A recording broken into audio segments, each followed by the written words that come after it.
formulas they preferred, Number one. they chose the Goodies formula by more than 3-1 over BC's. And when people in the South Goodies choose their number one headache powder, Why, Goodies, of course. Goodies wins again because Goodies has the formula most doctors preferred, and BC doesn't. Goodies. No wonder it's the South's number one headache powder. Racing. I can't explain it. You're kind of in a limbo zone. Time's different, speed's different. Everything works different. It sounds totally cosmic. It's out there somewhere. Kyle Petty and Mellow Yellow. There's nothing mellow about them. Top-of-the-line parts, expert advice. That's your Big A Auto Parts store. Big A, the sign that keeps your car running right.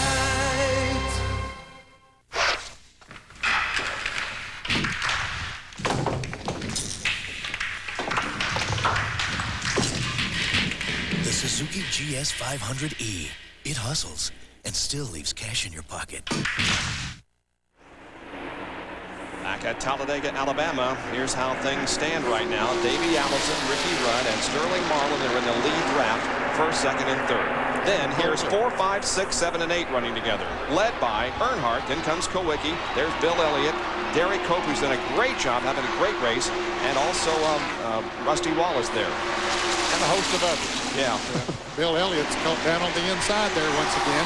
Can't find the hole to get back up in there. Gordon Shepard wouldn't let him in there. Remember a song by the Sensations, Benny, back in the 60s called Let Me In, Wee You? That's what Bill is singing right now. Yeah, I remember the song.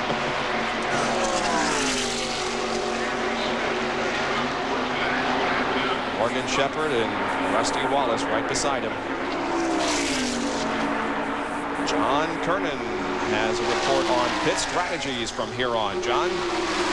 Well, you see Larry McReynolds just walking away from talking with Mike Beam. Now, what they've done, Larry has been down to talk to Gary Dehart. They will pit about 10, 15 laps from the end for gas. Right now, those three cars, Davey, Ricky, and Sterling, are planning to run nose to tail, not try and dice for the lead among themselves. They want to pull away from that second pack of cars. Now, one thing that has taken a lot of strategy to build up here is Sterling's running a little bit hot as he's running in the third position, running about 210 degrees. If it gets too hot, then the order is for the other two guys to let him get out in front to get some clean air into his radiator. Of course, when that moment comes, we'll see if that works, but that's the plan right now.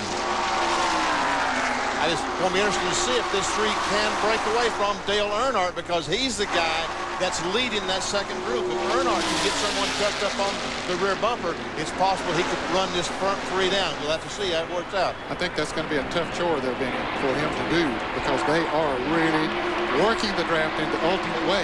Meanwhile, back here, Earnhardt, now he might have him a partner there with Alan Kowicki. They have broken away just a little bit from that pack back there, so he might be able to do it. It's going to be a tough chore.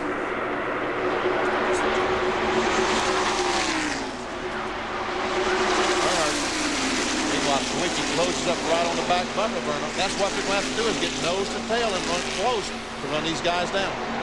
Well, congratulations to Michael Bowe, or Bowie, B-O-W-E, 38-year-old carpenter from Pewaukee, Wisconsin, who is today's winner in the Gillette Halfway Challenge sweepstakes. He correctly identified Sterling Marlin as the leader of the halfway lap, and he won a Chevrolet Lumina Z34. Entries now being accepted for the next race. Call 1-900-436-7000. The call will cost you 95 cents, and you must be 18 years of age or older to enter.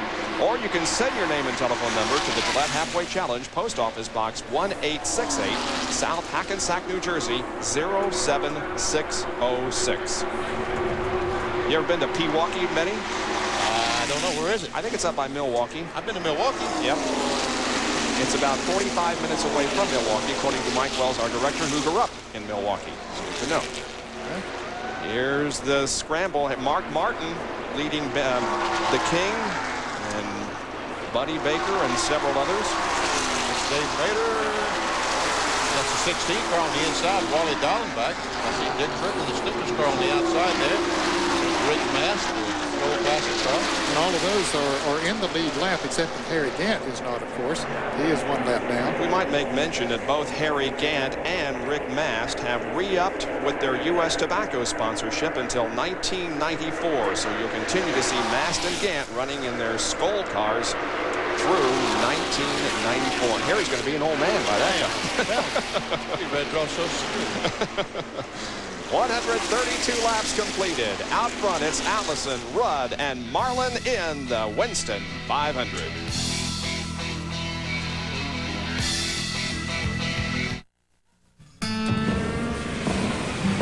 When the job is tough, you need the best. And when you need the best, you reach for Channel Lock. For the power. The precision. For just plain counting on, there's only one. Channel Lock. Be sure you're getting genuine Channel Lock tools. Look for this trademark.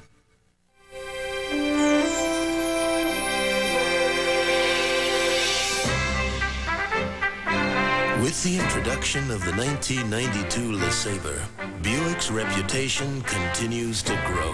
And it pleases us that people are taking notice. Because LeSabre isn't just another fine motor car, it's a Buick. And Buick is rapidly becoming an enormous symbol for quality in America.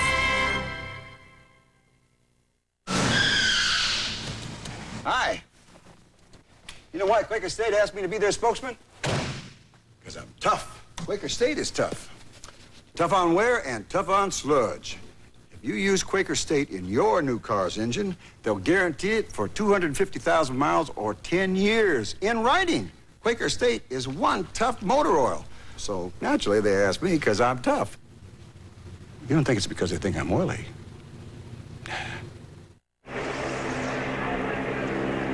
Welcome back to Talladega, Alabama, where ESPN is presenting live coverage of the Winston 500 from the Talladega Superspeedway. And performing super at this point is Davey Allison, along with Ricky Rudd and Sterling Marlin. Those three cars running by themselves, and a lot of racetrack back to fourth place, Dale Earnhardt. John Kernan has a report on pit road. Well, Bob, you say that Davey is running super. Hey, it's got to be the shoes. You remember a couple weeks ago at North Wilkesboro on a pit stop, Joey Knuckles, while running around from one side of the car to the other, lost a shoe? Well, Mike Kofer, the kicker for the San Francisco 49ers, who also happens to be a North Carolina State graduate and NASCAR fan, was watching. And a couple of days later, Joey got these shoes in the mail. You'll see they've got the regular laces there and also some Velcro snaps here. It says guaranteed not to lose these shoes. Now let's go down pit road to Jerry Punch. We talked about drivers and teams trying to do some things to change their luck. Take a look at the Kodak team. You see the four car, that's Ernie Irvan. Now he's a little different. If he were to climb out of that car, you might not recognize him. He is minus the mustache. In fact, everyone in the crew here have shaved the beards, mustache, essentially all the facial hair off today as they are trying to change their luck. And, of course, one crew member back in Abingdon, Virginia, by the name of Mike Harris, who is a machinist, is breathing somewhat of a sigh of relief. He promised the rest of the crew that if they came down here and sat on the pole and won the race, he would shave every single bit of body hair he has, including hair, eyebrows, mustache, everything. So even though Ernie is still on the lead lap, Mike, back up in Abingdon, may be sighing a little bit in relief. I didn't even recognize Tony Glover. He's had that mustache for 15 years, and it's gone. I didn't recognize Larry McClure, the owner of the car. I'm telling you, these guys look so strange. They all had mustaches. And Ernie, I went to the driver's meeting this morning. There's Glover. Does he look different without Yeah, mustache? he sure does. Sticking that tongue up there, you can't feel that thing. Well, the question at this point is, are these three cars pulling away from fourth on back? The interval between Davey Allison, Ricky Rudd, and Sterling Marlin, and this other group of cars. Now, we have timed some laps here for you, and going to try to make that determination for you in a Big A Auto Parts on-track interval summary. We timed laps 128 through 132. Allison, 49.4 to 49.5, very consistent. Earnhardt a little bit slower, and in fact the interval increased from 2.5 seconds to 3.5 seconds during those 5 laps.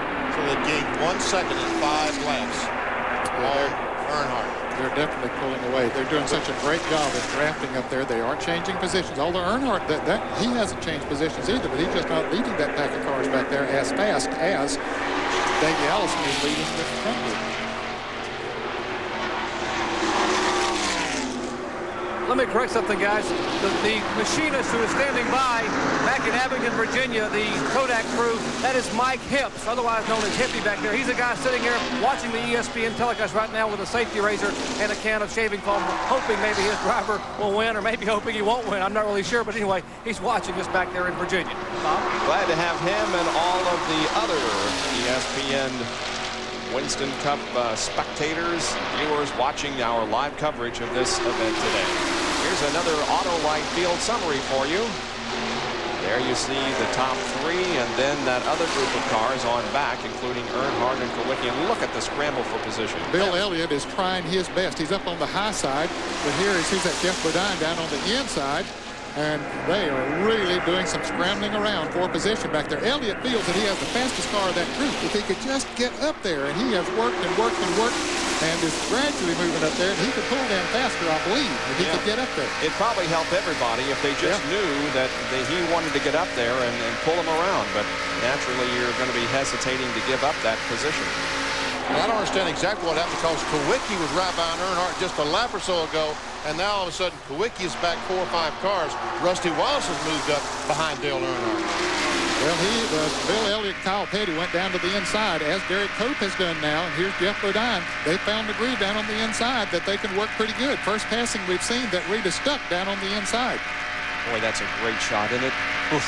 Ooh, where's Kyle Petty out there? Surely he's not still on the outside. Well, he was. There wasn't much space between that car and the wall, but somehow Kyle was in there. Mark Martin has gotten back up to speed, fellas. He had dropped back, but now he's right back up there in the thick of that group. Yeah, he changed the battery and then dropped back again, but he's moving again. Mark Martin. Meanwhile, it is still the same. Very patient driving here on behalf of Davey Allison, Ricky Rudd, and Sterling Marlin, as they're willing at this time to just draft each other and keep everybody behind him. We'll be back with more in a moment.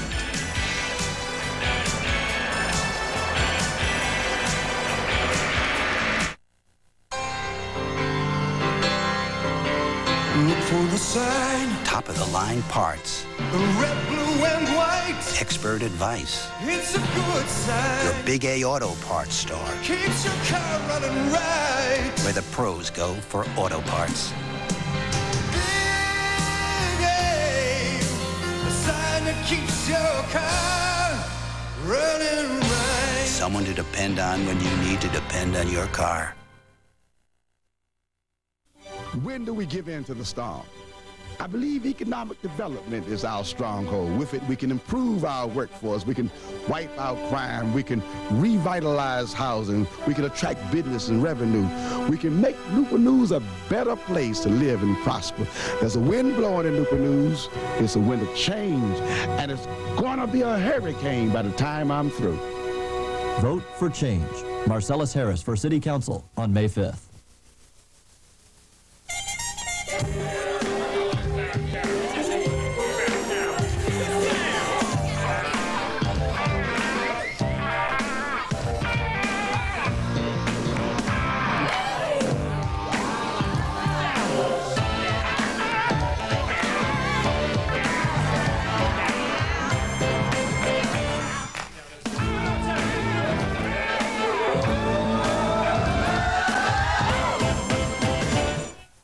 Sports fans turn to ESPN first? Because baseball is always... in your face. In your face. In your face. ESPN, ESPN, your face. Well, a major development while we were away. Ricky Rudd, first of all, lost second place, got out of the draft. Next thing, he was in the wall in turn number 2, sliding down the banking. He has the car headed in the right direction again. Here's what happened. The car slowed. He was going slow, and all of a sudden it just goes sideways. It's like he had a flat tire or something. He goes up, kisses the wall, comes back down. There was a big gap between he and that other big group of cars. He was lucky that none of those other cars were coming along, and he comes down to the inside. Vinny, I believe he did have a tire going down. That's what caused him to do that. Yeah, we see the right rear tire here. Anyway, what that did, of course, was essentially eliminate Rudd from contention, but it also brought out another caution, and that's going to close up the field. And it'll let them make that last pit stop. One more pit stop they needed for fuel. Now they can make it. Don't have to worry about stopping them both. And will they change tires, or will they just gas and go? We'll wait and see. Some will do one and some will do the other. Pace car has the field in the third turn now, and they will be coming down for pit stops on lap number 144. And meanwhile, Ricky Rudd has stayed on the racetrack because he legally cannot pit. The pit road is still closed because the pace car hasn't been by to open it up. So he's got to ride around on a flat tire and probably shake the car all to pieces. Fellas, this was a break for Ernie Irvan, who had the problem on the restart. He was running back there by himself, totally out of the draft, and he was about to go a lap down, and now he gets to catch up to the field. Yep, he was 23rd, the last car on the lead lap. Big break for Ernie. Here they come, guys, toward pit road. John Kernan, we'll go to you first. Davey Allison's crew are waiting him. First, they were going to only take on gasoline. Then they decided to ride tires because they needed a can and a half of fuel. Now, apparently, they just need 1 can of fuel because they decided to make it a gas and go only. Davey is in, waiting. That last drop of fuel goes in. He guns the engine and is away. Davey is down now. Also, Sterling Marlin on pit road. He has changed right side tires in the way, and now down to Jerry Punch. Well, likewise, the exact same thing down here. John Earnhardt is already gone, as is Bill Elliott. They came in for a gas to go. Now, one of the drivers, now Wallace was the third, Earnhardt is fourth. Now, one of the cars who didn't need to come in for a tire change, and you heard him say up there a minute ago, a big break for Ernie Irvan. This Kodak Chevrolet crew now have changed right side tires. They will come around and change left side tires. One tire beginning to roll away across pit road and now being grabbed by one of the friends next door, the Goodrich crew. Left side tires going on. They have made a Jesse and Gustin here back in the car, and Ernie Irvan is down and away. So we are under caution here at Talladega Superspeedway as laps are winding down. What should be the final pit stop? We're set for green flag racing to the checkered flag. Back with more after this.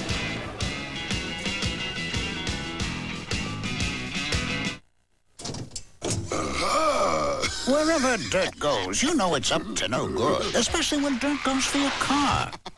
So when it comes to stopping dirt, okay, more people go with Fram. Because no air filter traps more dirt than Fram. It's the #1 way to stop dirt in its tracks. Oh, no! Oh, yeah. Fram, the end of the road for dirt. Hey! Is that what I think it is? Yeah, it's my new Wagner Power Painter. Well, can you edge with it? Yeah, you can edge like this, or adjust it to control the paint up close. And when I'm done, I'm gonna switch nozzles and stain my deck. Do a lot of other jobs I've been meaning to do. Well, does it clean up easy? Yeah, it's quicker than you think. Why am I painting this by hand? Good question. Get a Wagner. It may be the quickest month yet on ESPN.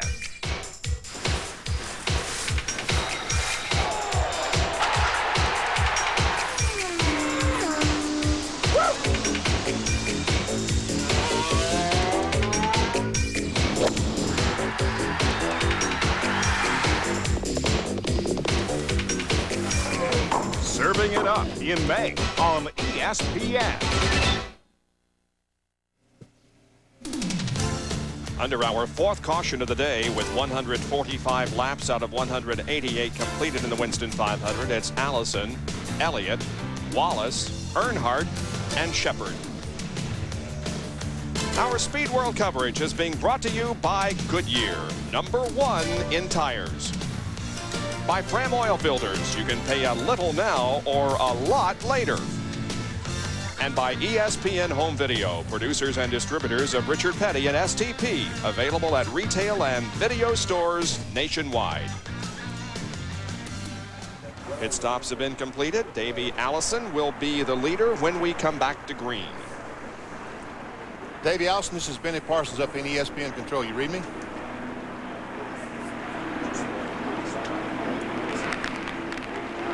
Trying to establish radio contact here with Davey Allison. Again. Davey Allison, this is Benny Parsons. Do you read me? Not making it to the truck where it's supposed to be. So, why'd you give me that bad radio,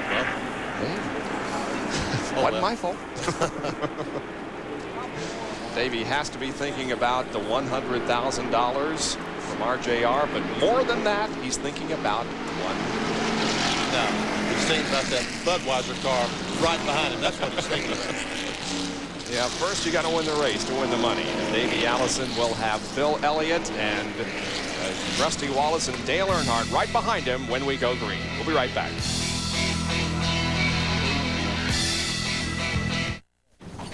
In the older days, you know, my father, the only tool he really knew was actually Craftsman tools, and they lasted a long time, and that's one reason that we still have Craftsman around. My father's passed away since then, but my race box and toolbox at the ranch are still full of Craftsman. 1,600 Craftsman hand tools, made in America, guaranteed forever.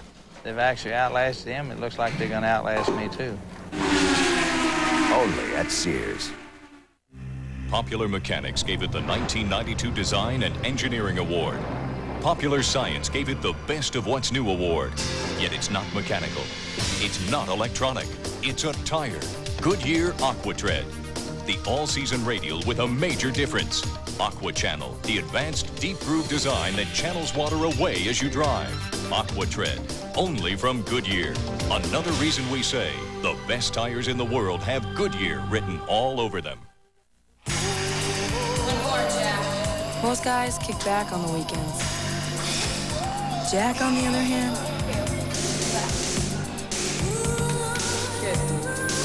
so how do you feel? Ready to rock and roll.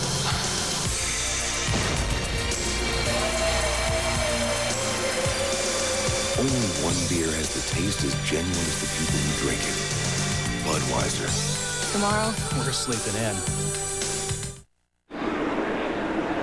As you rejoin us for ESPN Speed World coverage of the Winston 500, the green flag is about to come out. Davey Austin's bringing him down. He cannot accelerate till he gets to where the sign says right there. He can start accelerating. He will. That's when the green flag comes out. 41 laps to go as the green comes out and the racing resumes. 2 Fords, a Pontiac, a Chevy, and another Ford in the top 5. Martin is 6th, Dale Jarrett is 7th. And in the 8th place is the car number 22 of Sterling Marlin, the guy who was run up front all day. So he's been in the pits a little bit longer, perhaps changed some tires, while others just took on gas. Jarrett has been quietly competitive in the top 10 most of the day. And Kowicki went 3 abreast coming off the second corner. He's back in the back trying desperate to get up to the front. There he's on the inside of Baker. Morgan Shepherd on the inside of Rusty Wallace taking over position. Shepherd now moves up into the 3rd position. And Sterling Marlin also finding room in the draft. We saw Ricky Rudd flash by our speed shot. He did lose a lap changing that rear tire and trying to fix some of the sheet metal damage that he had in the right rear. He is a lap down. Tough break for Rudd. He's had a rough year this year. So now there are only 22 cars. I say only. That's a lot of cars in the lead lap. 22 out of the 40 that started still in the lead lap. 148 laps. Inside Morgan Shepherd's Sitco Ford. I see Mark Martin's car. He apparently is off the pace a little bit again as Jeff Bodine goes on the inside. Ooh, they get awfully close. There's Derek Cope up on the outside. And the car number 16 of Wally Dallenbach Jr. going to follow Mark Martin there for a little bit. Tight racing there between Derek Cope and Jeff Bodine. Certainly is. Here's the roof cam. Jeff's hung on the inside, Kent. He doesn't have a dancing partner, so to the back he'll go. He moves up behind Dallenbach and will draft along with that group of cars. Right now, there are 5 cars that are trying to break away out front as we go down the backstretch with Jeff Bodine. Followed by Kenny Schrader. Ted Musgrave back there. Jimmy Hensley, who has stayed with the lead lap all day, just making an unscheduled pit stop going out of the pits right now. He'll be lucky to stay in the lead lap. He is the 22nd place car. 5 cars have broken away now in the lead lap. They are Davey Allison, Bill Elliott, Dale Earnhardt, Morgan Shepherd, and Sterling Marlin. Another field summary for you, sponsored by Autolite. Then a little bit of racetrack back to Rusty Wallace and Dale Jarrett. They're hooked up in a draft trying to catch that lead Fowson, but they're staying in single file. That lead Fowson are, and it's going to be tough for anybody to catch them. There's Jarrett and Rusty, but now Kyle Petty and Derek Cope and several others are catching them. Wally Hollenbach has moved to the low side to join the Mark Martin draft. Their teammates, of course. Both those cars owned by Jack Rouse. You see Rusty, Dale, Kyle Petty, Derek Cope, Mark Martin. Now they got Rusty and Jarrett have a few more cars. If they stay in line, wonder if that might help them to catch that lead pack. Just two of them couldn't do it. In fact, they were losing ground. 5 cars singing their own song, and Dale Earnhardt feeling like a renegade as he is sandwiched right in the middle of 2 Fords in front and 2 Fords behind. A lone Chevrolet in the middle of that. He pulls on the inside. He looks on the inside of Elliott. Can't make it. Cannot make the pass. Dale Earnhardt has won 3 of the last 4 races here at Talladega. His streak was interrupted this race last year when Harry Gant won. He won both races in 1990 and won in 91. Morgan Shepherd gave him Sterling Marlin somewhat of a little hand signal there. Said, I'd like for you to stay back there. But don't think Marlin wants to stay back there. These cars are running right on the bottom of the racetrack, all the way down to the corner. It's obviously the fastest way around the racetrack as long as they stay in line. That's a little different from the way they were running earlier. It's like Davey tried to break the draft there, going a little bit low, but right now I would imagine these drivers are trying to figure out what they can do. He tried that move. Is that what I need to do on the last lap? He's making Elliott at least think that's what he's going to do on the last lap. He may do something else. But he's going to do several things in the next 35 or 40 laps to get Elliott trying to figure out what he's going to do. Few mind games being played. Davey Allison, 2 wins at Daytona and North Wilkesboro, 6 top 5 finishes. Led a lap in 7 of the 8 races, didn't last week at Martinsville, and has led the most lap in 3 races in 1992 and is a point atop the point standings after 8 races. We'll take another break and be back with more live from Talladega Superspeedway.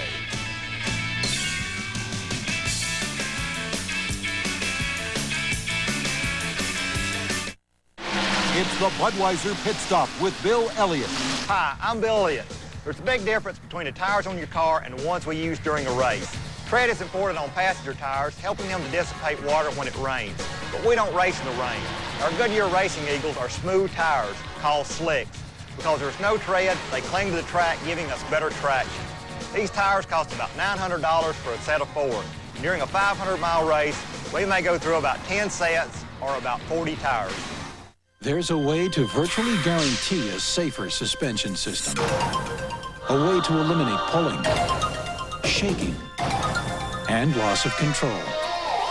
It's the suspension technology of Midas. Diagnostic tools so advanced, they can pinpoint the problem. So you know your car's fixed absolutely right. And for a limited time, buy 1 Shocker strut, get the second for 50% off. For a safer suspension, nobody beats Midas. Hey, Mike, hand me my channel lock pliers. Tommy, give me that plier over there with the blue handles. What kind of pliers is that? These are channel lock tone groove pliers. My dad uses them on his race car, too. For the tough jobs and the small jobs, reach for Channel Lock, the handiest plier of them all. Hey, guys, anybody seen the channel lock pliers? Channel Lock. Be sure you're getting genuine Channel Lock pliers. Look for this trademark. It's a 5-car draft for the lead at Talladega, Alabama Superspeedway in the Winston 500 with the laps winding down. It's Allison, Elliott, Earnhardt, Shepherd, and Marlin. What was you trying to do, say laps and winding all at the same time? Couldn't do it, could I? Larry McReynolds, crew chief on the 28 car, and I don't think that we'll be seeing any more pit stops. Do you, Ned? No, they won't have to stop as far as fuel is concerned. And everybody seems to be pretty content there just running in that line. Won't be long until they'll start mixing it up and trying to get track position. For more on the strategy, let's go to the pits and Garrett Tucker.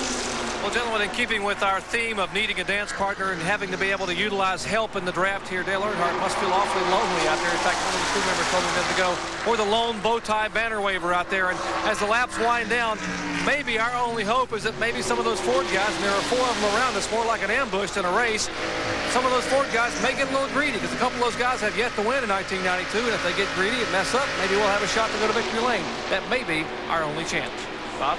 We'll see as we get closer to the end of the race. 1:56 completed right now. Well, Sterling Marlin has never won. He's the only driver in that group that has not won a Western Cup race. This is from inside Morgan Shepherd's car. He's currently running 4th in the Citgo Ford. That's Earnhardt, the black Gene Goodrich Chevrolet, direct in front of him. He's 3rd. There we are. We're seeing Paul Hightower. And Sterling Marlin, the fellow that Ned was talking about, who's never won a Winston Cup race.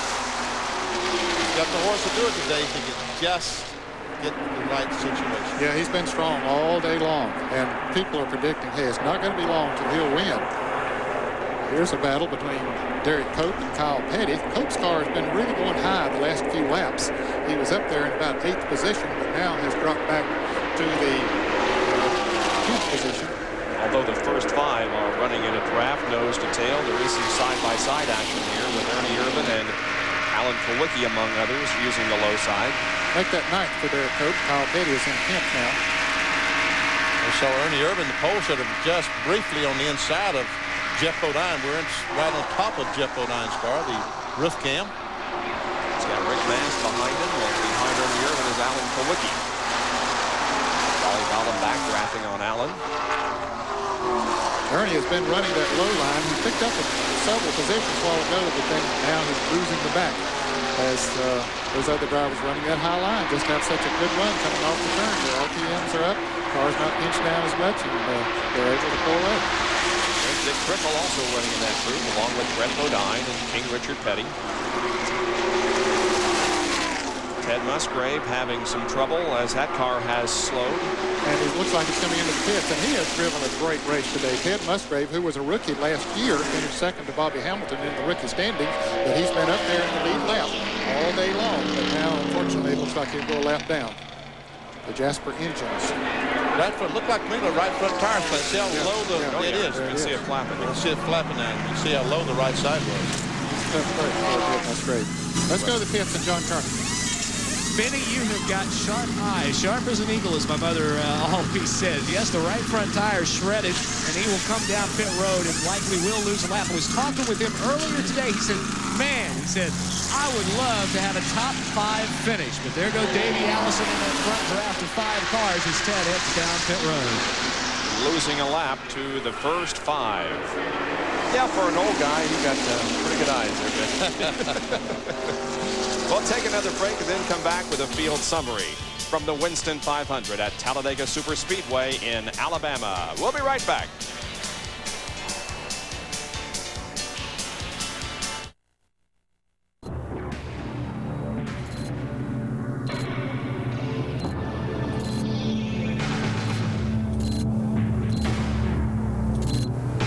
For what it costs to look like you ride, you can ride.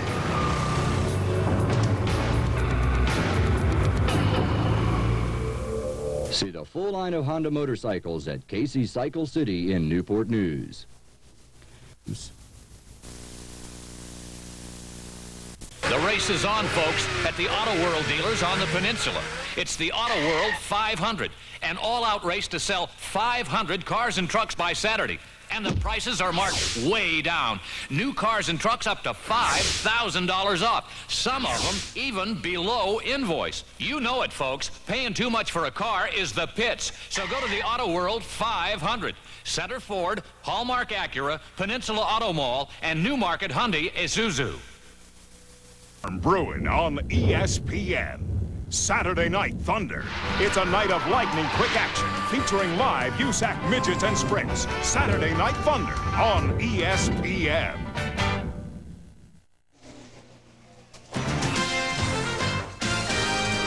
Well, that familiar music means what? ESPN Sunday Night Baseball, and tonight at 8 o'clock Eastern Time, you'll see the Pittsburgh Pirates take on the Houston Astros from the Astrodome. Exclusive coverage. Sunday Night Baseball tonight at 8 o'clock. How about 9 o'clock on Thursday evening? Get set for some great top-ranked boxing featuring Ted Foster. It's at 9 o'clock. I'm sorry, Todd Foster, Thursday at 9 o'clock Eastern on ESPN. There they are, the top 5 still running in the draft. Still running in the same position. They haven't changed yet. They still got about 24 laps to go, Bob. So I guess they're going to be content here just to run on 25 laps, actually, when they came by that time. I thought maybe you was using Bob's calculator there for a minute, Ned. No, my head brain faded. It's catching. Here's the Autolite Field summary that we promised you. This is how they were running last lap. The second 5. Marlin and Martin Wallace. In 11 through 15, including Dale Jarrett and Dick Trickle. That's wrong. Dale Jarrett could have been in 8th place for the last 10 laps. Okay. Yeah. Well, maybe his score down there is hitting the button a little later. Yeah, that could be. And this, of course, is taken from the scoring stand, and it depends on when they hit that button when you come by. And they're about from 6th place through about 20th place. They're all running in a line back there. So that could really and truly be just when they hit the button as the cars went by. I just had to come up to Dale's. To his defense. There he is. Mark Martin is pulling this group. Rusty Wallace is in 7th place. Jarrett's 8th. Derek Cope there, right there in 9th. And behind him is Jeff Bodine. You can see what a line of cars. All of those cars are in the lead lap. That is 6th through 20th. I think we have 21 cars now in the lead lap. We're showing 20 cars in the lead lap. Yeah, Dave Mater, the 9th car, is the last car on the lead lap. And here's Kyle Petty trying to go on the outside of Mast, and he may have Mast on out to dry. Oh, yeah.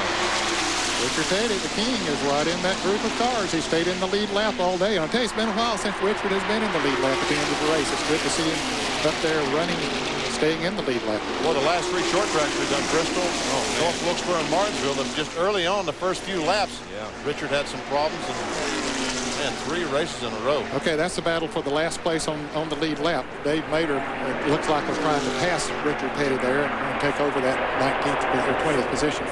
That's how much racetrack there is between that group and the 5 that are running up front.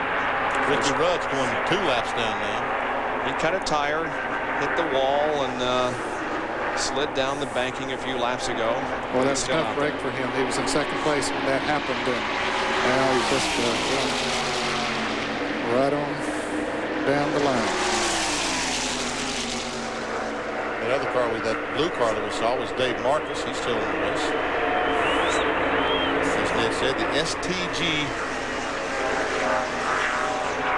car coming out of Huntsville, Alabama. Southeast Technical Group. They're all trying to figure out, now, what can I do to win this race? That's exactly what's going through every one of their minds is, what can I do? Do I need to team up with, Sterling Marlin says, do I need to team up with Morgan, or when he moves out, do I need to go and get on Earnhardt? And Earnhardt's, they're all trying to figure out, what do I need to do? Getting an interval here from a speed shot. 2.4 seconds. That was back to that Dave Marcus and Ricky Rudd. Here comes the figures in the car. Yeah, they're continuously losing ground to that top 5. I raced down here since 1970 through 1988, and I was in this position several times. I don't know, maybe 5 or 6 times. I was in exactly this position, trying to figure out right now, what do I need to do? And you know what? I never figured it out. Everybody says, how do you win at Talladega? I don't have a clue. You got to, whatever circumstances present themselves on that last lap or the last couple of laps, and you try to take advantage of them. And of course, most of your races were without restrictor plates, right?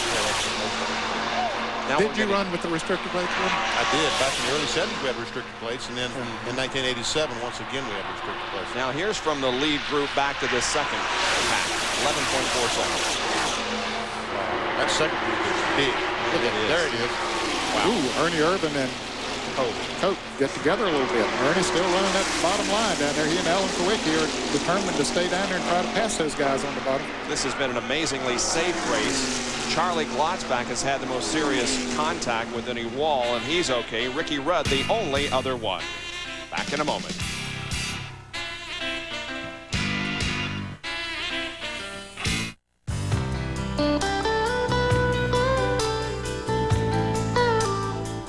All of these championship-winning drivers have one thing in common: Goodyear Racing Eagles.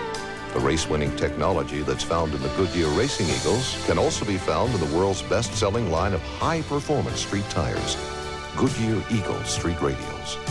The champions know, and it's why we say the best tires in the world have Goodyear written all over them. You'd think the world would be nothing but a blur at this speed. But at 200 miles an hour, a lot of things become clear.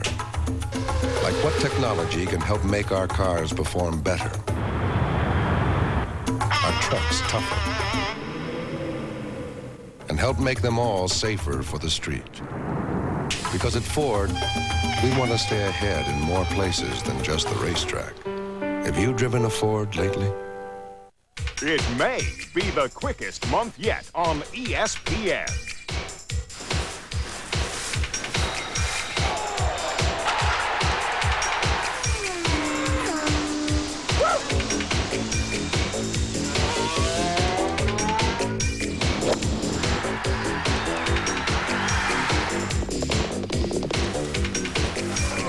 Serving it up in May on ESPN.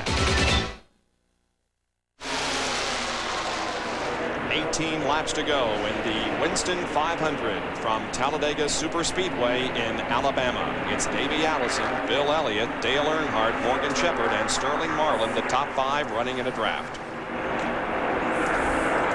And the Western Auto mechanic of the race is Mike Beam from Sterling Marlin's crew. Crew chief on the Maxwell House, Ford Thunderbird, out of Junior Johnson's shop.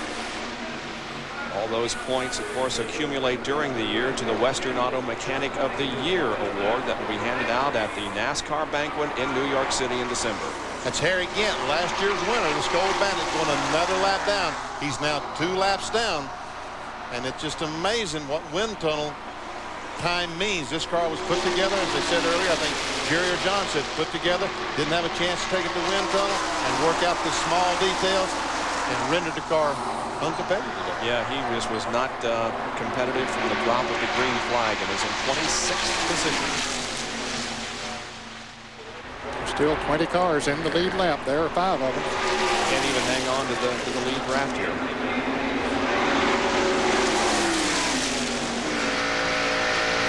Inside Morgan Shepherd's car once again, the Citgo Ford Wood Brothers shop out of Stewart, Virginia.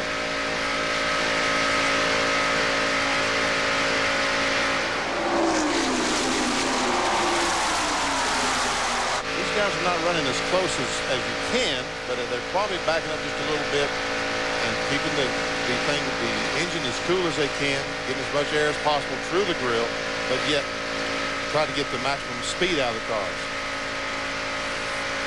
Well, there has been some jockeying going on back there from the 6th place on back. These 5 cars have been content just to sit there and run for what, 25 or so laps now, but with that group behind them, they've sure been doing some jockeying around.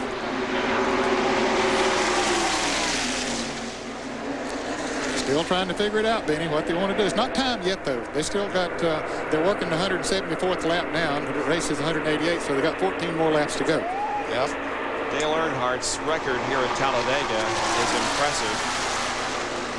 26 starts, 5 wins, 12 top 5s, and as we came into this event, had won 3 of the last 4. Took over the Winston Cup points lead after this race in 1991, and he never let go of it. So obviously he knows what to do on that last lap. Sending the thing 5 times. That is going to be a scramble on that last lap.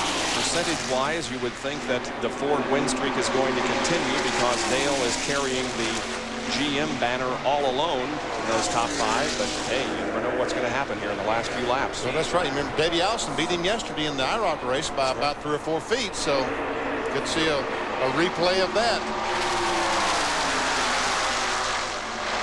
And they're by themselves. Another car in sight.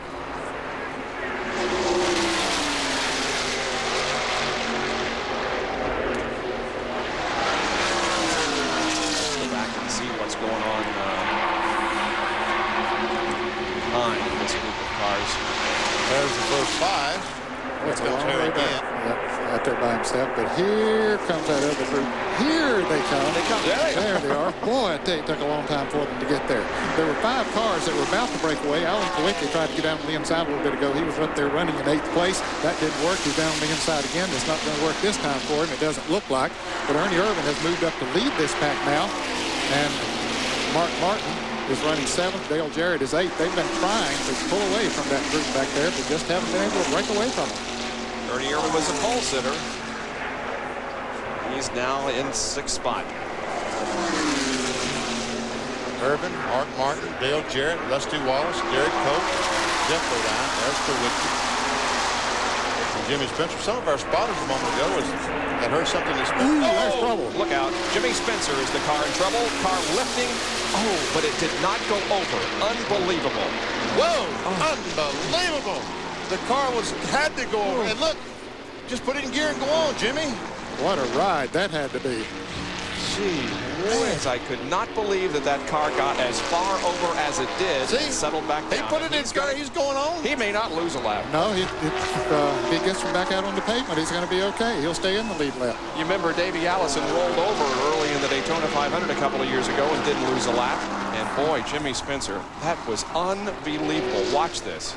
Here's Spencer and Dallenbach. And Wally, let's see, what happens here?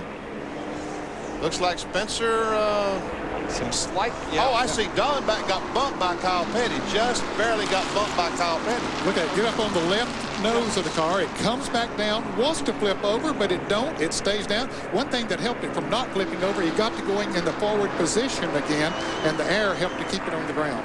That's right. If he had came down on sideways, the car would have started rolling. But since he came down in forward position, Jimmy puts it in gear and drives off. Okay, do we make pit stops, guys? There will be 11 laps to go when they come back. He's driving it around to the pits. That is a good question. What do you think? Will they pit? Only 11 laps to go. What do you think? Guys, are they going to pit? What do you think? No, this they car did hasn't not. come out yet. Now, Jimmy Spencer did go a lap down when he came into the pits there, but the pace car now just about to come out, so they can't come into the pits until the next lap. Oh, and Buddy Baker has a problem also. It's like a wheel bearing. He's lost a wheel bearing on that car. See the fire? He has. He's lost a wheel bearing, and the wheel's about to fly off, and I wouldn't be surprised if it doesn't fly off. Remember at Michigan a couple of years ago, that wheel went rolling down the back straightaway on fire, the hub? Yeah, yep. That's exactly the problem he's got there. 5th caution flag of the afternoon waves over Talladega Superspeedway for an accident involving Jimmy Spencer. Taking the ride of his life, perhaps, but he's okay. He drove the Molly Black Gold car back into the pit area. And you can see that a couple of members of Dale Earnhardt's crew have come over to find out how Jimmy is after that very scary ride. This is what happened on the backstretch. We'll be back in just a moment.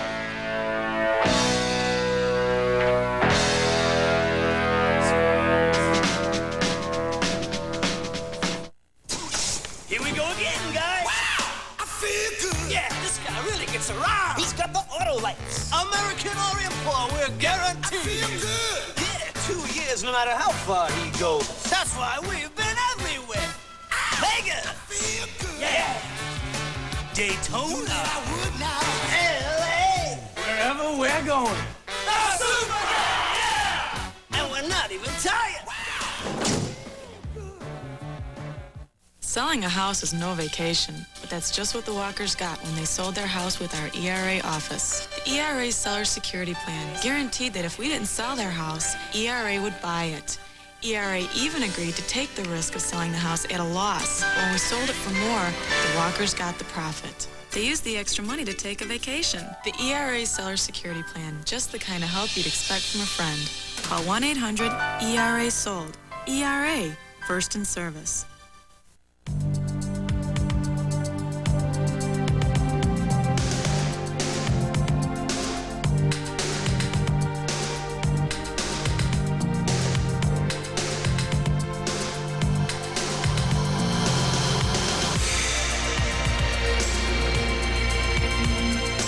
Fresh, pure, and natural. The only beer with the genuine taste of the king of beers, Budweiser. Field still under caution as we resume our ESPN Speed World coverage of the Winston 500 from Talladega. Now, Jimmy Spencer had a scary ride, and this is what Bobby Hamilton saw as we watch from his in-car camera. He's right behind Kyle Petty. There's Spencer on the inside of it. And Dallenbach goes down, just touches Spencer's car, and away he goes. Wally did a nice job saving his car because he was sideways. He really did. He might have just went up into Kyle just a little bit as they came off of that turn and just caused him to go down into Spencer. Spencer was going up. And these guys chose not to pit. Yep. They decided to stay on the racetrack, not give up that track position for tires. They're able to, the tires are good enough, they can run 60, 70 laps on them, still run wide open, so they stay on the racetrack. 19 cars in the lead lap. I did see Rick Mast come into the pits. He is currently 19th. He had nothing to lose. Don't blame him. When they come down, they will complete lap 179, and that means there will be 9 more laps to go, and obviously at least one more of those will be under caution. So 8 laps of green flag racing to decide who's going to win it. If this guy wins it, he's got 2 legs up on the Winston Millions. Right. And $100,000 in the bank. Yeah, $100,000 in the bank, and 2 chances to pick up another $900,000. Coca-Cola 600 at Charlotte, and the Southern 500, the Heinz Southern 500 in Darlington in September. If he can win one of those 2, $1 million. Well, there's Elmo, and he is driving the pace car, and they have just signaled that the next time Elmo will pull off, and we will go back to green. But we do have time to sneak in another commercial break for you before they go to the green flag and settle the winner of the Winston 500 from Talladega Superspeedway.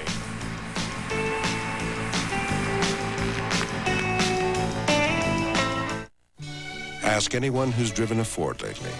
Ask them about quality. One of the reasons 5 of the 10 best-selling cars and trucks in America are Fords. The F-Series pickup, Taurus, Explorer, Escort, and Ranger. 5 out of 10 of the country's best sellers. It's quality that breeds success. Have you driven a Ford lately? It's more than just a question. It's an answer. Today, performance cars come in a variety of designs, sizes, and even prices. So do Goodyear Eagles, the world's most successful line of performance tires. There are all-season Goodyear Eagles, new ultra-performance Goodyear Eagles. There are Goodyear Eagles for the classic and for the contemporary. No matter what performance car you own, there's a Goodyear Eagle priced for you. It's another reason we say the best tires in the world have Goodyear written all over them. Hello, race fans. We join you from Talladega. I'm Bob Jenkins. This is Benny Parsons, and this is Ned Jarrett. Hey there. And we're ready to settle the winner of the Winston 500. They will come around and get the green flag. Completing lap number 180 will be on lap number 181, and that means 8 more green laps of racing. Davey Allison has the field in tow, and he has reached the point where he can begin accelerating. He does so. Here they come. Let's see what happens. Elliott right behind him, then Earnhardt, then Morgan Shepherd, and then Sterling Marlin. Those 5 cars had broken away from the lead pack before, from the other pack, I should say, before this caution came out.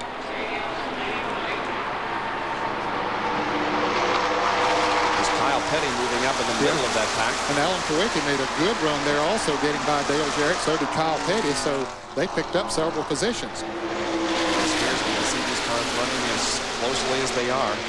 Everybody trying to get another position. Especially right now, because the checkered flag is just about in the air. What you do right now, what you did earlier in the race didn't matter so much. What you do now it means everything. Yeah, you kept yourself in position all day long. Now the chips are down. 7 to go.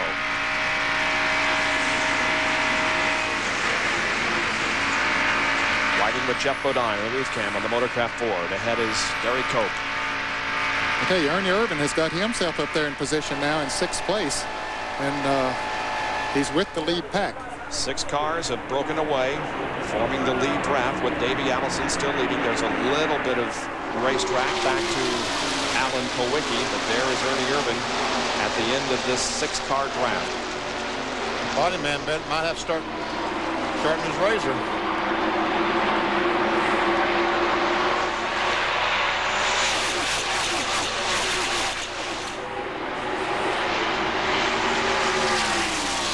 Martin and Dale Jarrett running side by side back there. That's going to hurt them. They're going to lose the draft to that lead pack. 6 more to go. Alan Kowicki now is closing in on Ernie Irvan to make it a 7-car lead draft. Really, the top 4 cars are running nose to tail. Gordon Shepard giving the signal back there to Sterling Marlin. He said, I reckon he's saying, okay, now we're going to go here in a little bit. I want you to follow me. Or what kind of signal was that? I didn't figure out what he was trying to say. It looked like he was trying to say, let's get in line, go on the inside. And they know that they're back 4th and 5th, that they better start pretty soon if they're going to make any headway. Well, there's Ernie Irvan running in 6th place. Well, Earnhardt finally has a GM friend up there with Ernie. But Ernie can't quite catch that group. Like Ernie's having trouble hanging on, really. Yeah.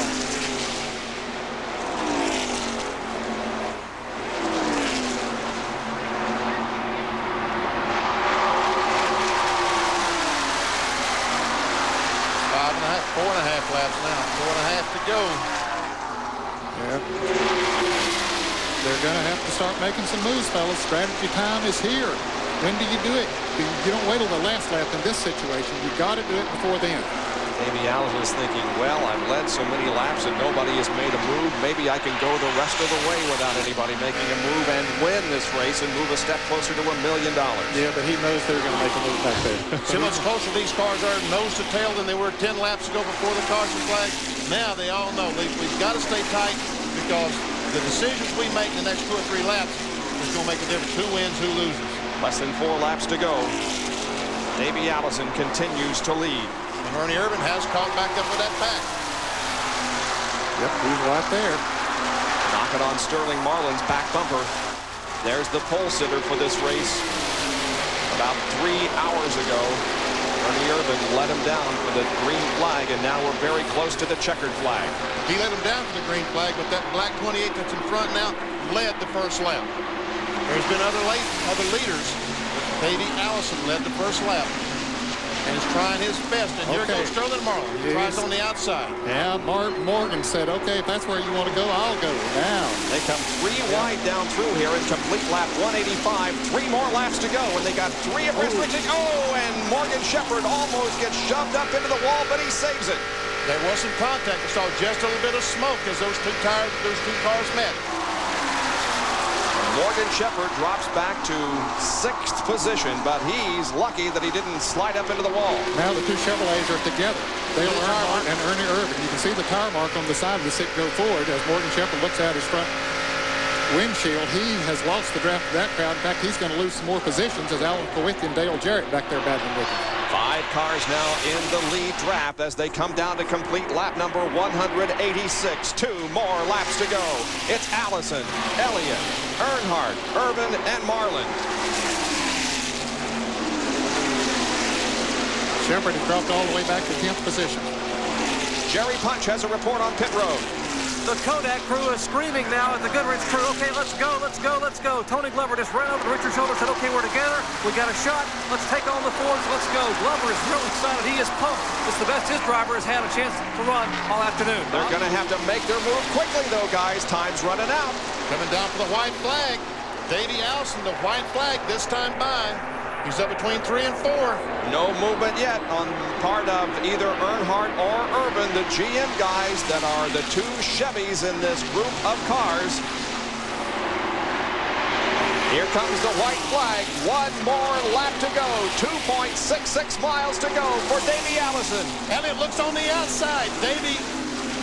David's going to try to take him up high. Here comes Earnhardt on the inside. Now Bill comes down and they almost touch. They did touch, I believe, but Elliott managed to stay in second, and he managed to keep Dale Earnhardt back in third position. Still no movement. They run nose to tail down the backstretch. Let's see what happens now at the end of the backstretch as they set into the 33 degrees of banking of turn number 3. Ernie Irvan looking to the inside. There goes Dale Earnhardt to the outside. Ernie will follow him. Dale slides way up on the racetrack. He's in a battle for second position with Bill Elliott. They move off of turn number 4 and come down through the tri-oval. Davey Allison still has the lead. He's trying to break the draft. It looks like he's going to win it. Battle for second between Elliott and Earnhardt. Here's the checkered flag, and Davey Allison wins it. Second place goes to Elliott. Third place to Earnhardt. Fourth, I believe, to Marlin, and fifth to Irvan. But boy, it was close. It was close. And Davey Allison, $100,000 in the bank. 2 shots to win $1 million. If he can win the Coca-Cola World 600, or if he can win the Southern 500 in Darlington that we'll televise for you Labor Day weekend, he will win $1 million just like Bill Elliott did back in 1985. Well, let's see if he'll talk to us now. Davey Allison, this is Benny Parsons up in ESPN. You read me? Well, I don't think he can read this. Davey Allison, this is Benny Parsons. Do you read me? Boy, the crew is happy, aren't they, down there on pit road? Davey Allison has won the Winston 500 at Talladega. And that's 2 in a row. Won the IROC race yesterday and comes back today and wins the Winston 500. Yep, he has won more races than any other driver at Talladega. Now, that includes victories in ARCA. He has many. In Winston Cup, in IROC competition. And Davey Allison wins really the one that he wanted to here at Talladega today, because he is a step closer to $1 million bonus. Now, see, those cars are stopping, and NASCAR is checking the rear spoilers. Checking the rear spoilers to make sure that the rear spoilers are set at the right angle. See, right now, you see the official? He's checking. That's Gary Nelson checking the angle on the rear spoiler to make sure that it's correct. It's okay. Davey Allison can walk. And so can Bill Elliott. Wow, an exciting, exciting race here at Talladega today. Davey Allison, who started outside of the front row, comes home the winner of the Winston 500. Well, we'll be back to talk with him in Victory Lane. There you can see the crew members coming out and congratulating Davey on his win here at Talladega. Back in a moment.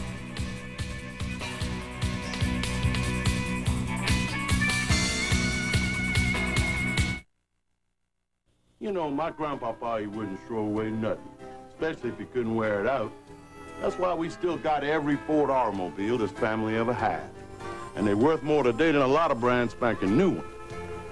That's just the way it is with Ford. So go on out to Thompson Ford in Hampton and get yourself a fine sporting Ford automobile. It'll be a classic one day, I guarantee.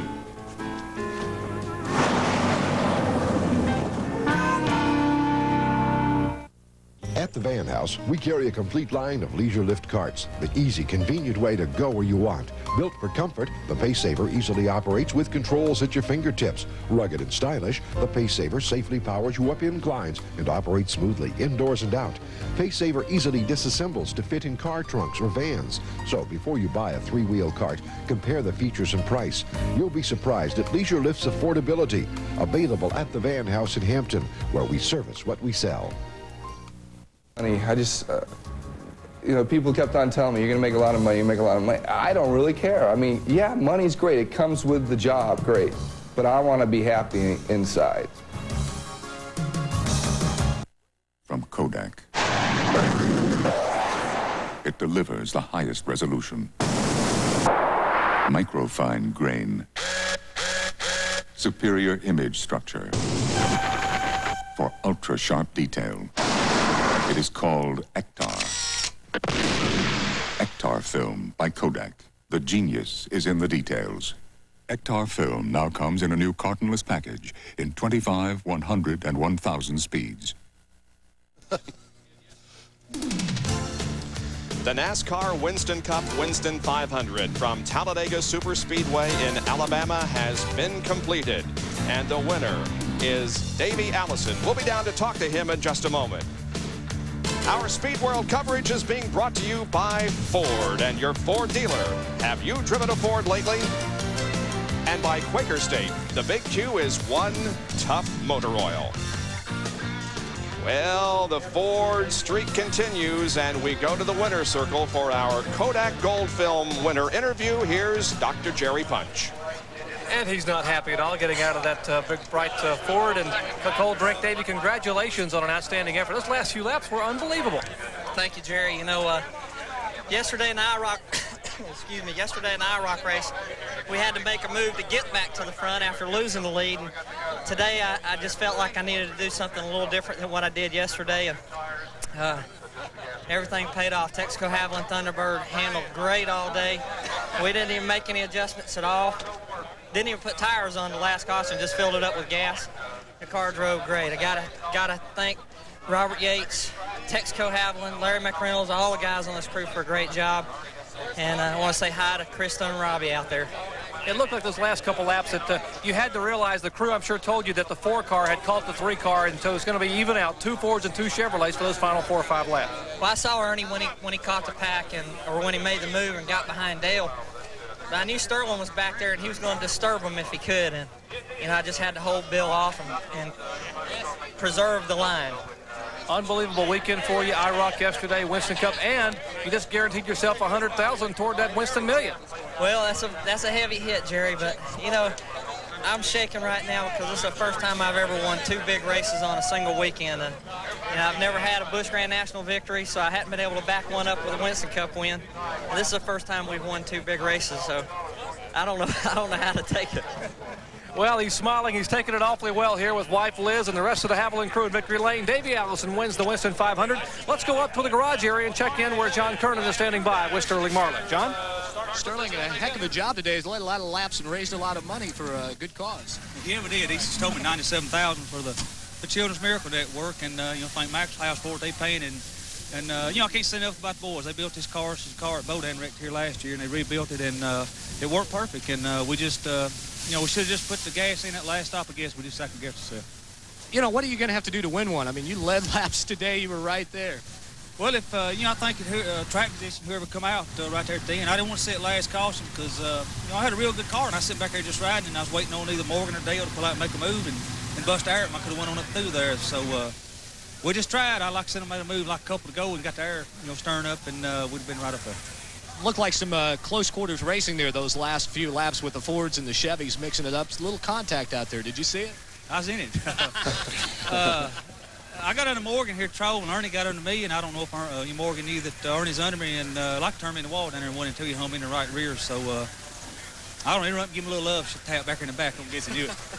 That's Sterling Marlin. Tell you what, he's going to win one soon, guys. 195-mile-an-hour love tap? That's not a love tap. No. Sterling Marlin ran a great race, and now the huge crowd that gathered here begins to file out after seeing a great race this afternoon. Let's take a look at the way they finished in the Winston 500. Of course, the winner was Davey Allison, his 3rd win of the 92 season and his 16th career NASCAR Winston Cup victory. Elliott was 2nd, Earnhardt, then Marlin and Irvin. But boy, those cars came down side by side and nose to tail. 6th through 10 was Kulwicki, Jarrett, Martin, Morgan Shepherd, and 10th was Kyle Petty. 11th through 15th, Rusty Wallace, Dick Trickle, Derek Cope, Jeff Bodine, and Wally Dottenbach. Good run for the rookie.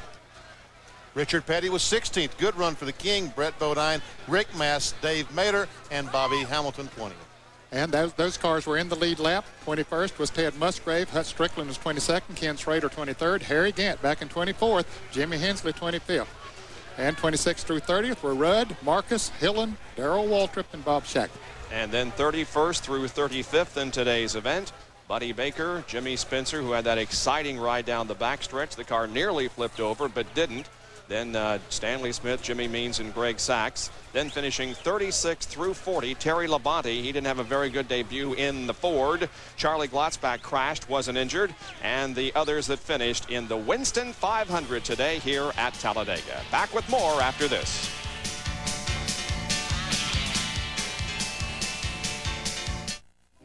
Introducing Ford's newest car. It doesn't have a sticker price. There's no choice of colors. And it has to be driven 4 times the speed limit to be appreciated. The new Ford IndyCar. If you think our technology looks impressive here, just wait till you experience it down the road. Have you driven a Ford lately?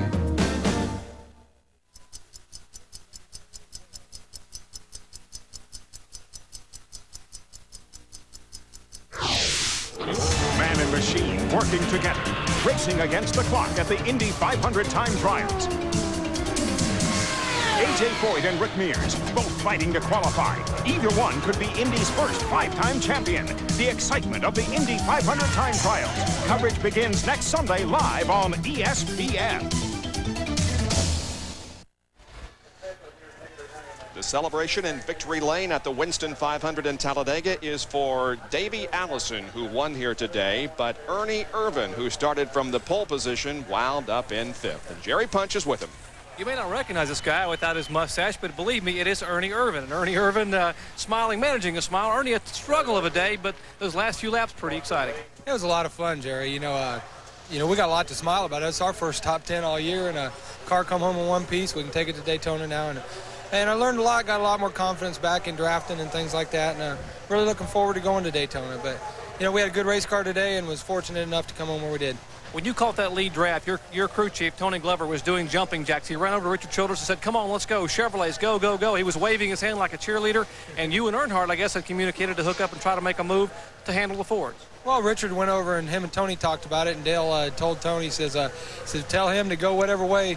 We're going to go whatever way they don't go. So I knew pretty much what that meant, and when they stayed low, he went high, and I tried to go with him, and, you know, we gave it a good shot, but, you know, my Kodak car and his Goodwrench car just weren't quite strong enough to get up there. Ernie Irvan coming home with a good 5th place finish after struggling early in the afternoon. Bob? Ernie Irvan finishing in 5th position. And there is, again, Victory Lane where Davey Allison is receiving the accolades. Did Ernie look weird without that mustache? Yeah, he does. That whole group, you would hardly recognize them. I'm telling you. Well, the Las Vegas Senior Classic is coming up here on ESPN next. Now, we're going to come back here in just a few minutes and wrap up everything that happened here this afternoon. But let's get an update on what's happening out there in Las Vegas and the Senior Classic coming up next. Let's go to the Desert Inn Country Club and Jay Randolph. Jay? Thank you, Bob Jenkins, and welcome to Las Vegas. I'm joined by Bob Murphy, Gary Koch, and Jim Nelford here at the Stars Desert Inn Hotel and Country Club for this final round of the Las Vegas Senior Classic. Another beautiful day, the temperature's in the 90s, and some good scoring as Lee Trevino continues on his merry way. He's at 8 under par. Douglas and Moody at -7. This is at 13, Dale Douglas, and over the green through the bunker. Bob Murphy, this backside has been tough all week. It certainly has. Orville Moody, the only guy to really sting the backside with 31 yesterday. Dale Douglas is in real trouble back there now, hard-pressed to make a par from there. Just moments ago at 12, Lee Trevino. Lee pushed his tee shot down the right-hand side. This is the mark of the Desert Inn Country Club with the fairways as tight as they are. You're going to miss a few, and in doing so, you're not going to be able to get the ball close to the hole. And Orville Moody second at 12 just moments ago. Didn't like it. Didn't like it at all. He came right out of the shot. Pretty happy to get it on the green, actually, but a seaward putt from there. At the 14th, Jim Colbert even par on the day. Jim uncomfortable on the greens all week. Just hasn't been able to get it under par. 14, a hard dog leg left, Jay. Jim did not draw the ball in the bunker.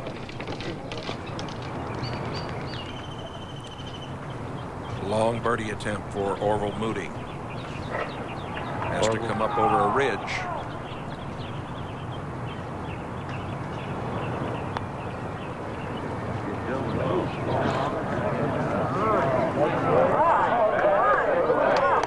Left it about 3 feet short.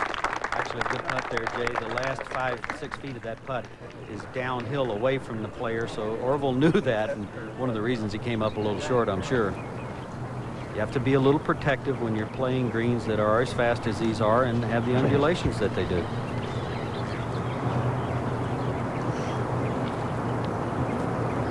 Here is the leaderboard in this final round. $450,000 up for grabs in the 92 Las Vegas Senior Classic. Larry Loretti, who had a 68 in the opening round.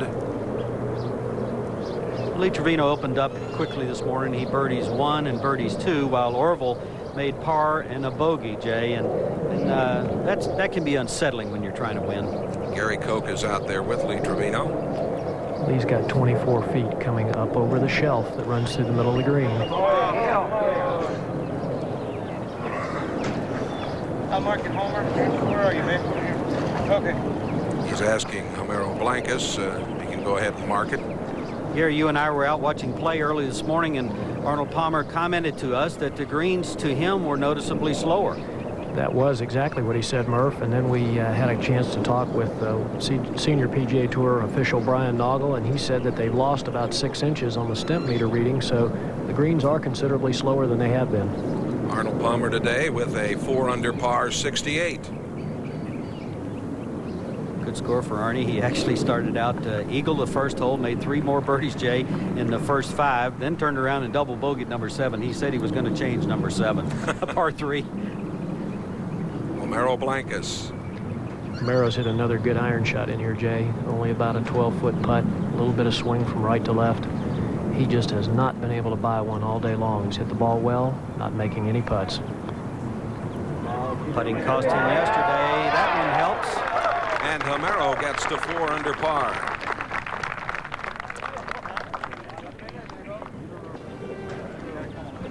Homero, after play, was out working on his putting. Perhaps it'll help him later on today. Lee Trevino at 8 under. Douglas and Moody at 7. Hope you'll stay with us. We'll be back. Let's go now to Talladega and check in again with Bob Jenkins.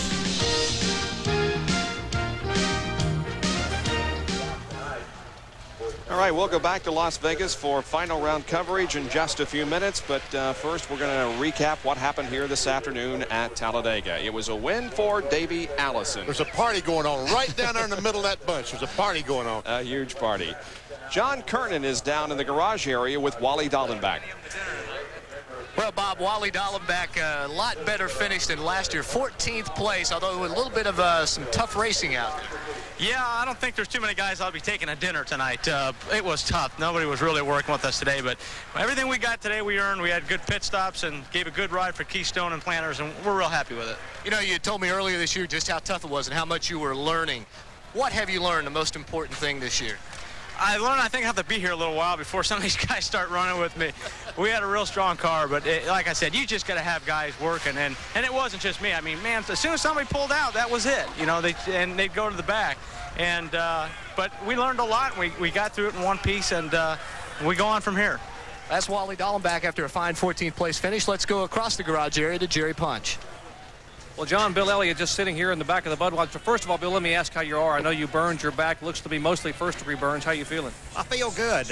You know, the seat got real hot before, you know, we run so long under green air, and I told Junior, I said, the first stop, somebody sprayed me down with water. And I'd had this situation happen before, you know, and your body just gets so hot, you just start getting sick inside. And I started feeling real bad, and I told them if they'd spray me down and just pack ice in my lap here, you know, to where it just cool the seat off around me, because, you know, with me in the car, I'm so long-legged and so tall, I got to move the seat back and down, and that gets it on the floor and against the roll cage. All that stuff does is just radiate heat back in me, and then you end up sitting in a frying pan, basically. And, you know, I've been in this situation before, like in the mailing cars, and I don't much like it, but, you know, you got to live with it. Well, after a good run, a medium rare Bill Elliott here at Talladega, having a good effort here and a good finish here in the Budweiser Ford Thunderbird. We'll be back with more from Talladega Superspeedway after this. Stay with us.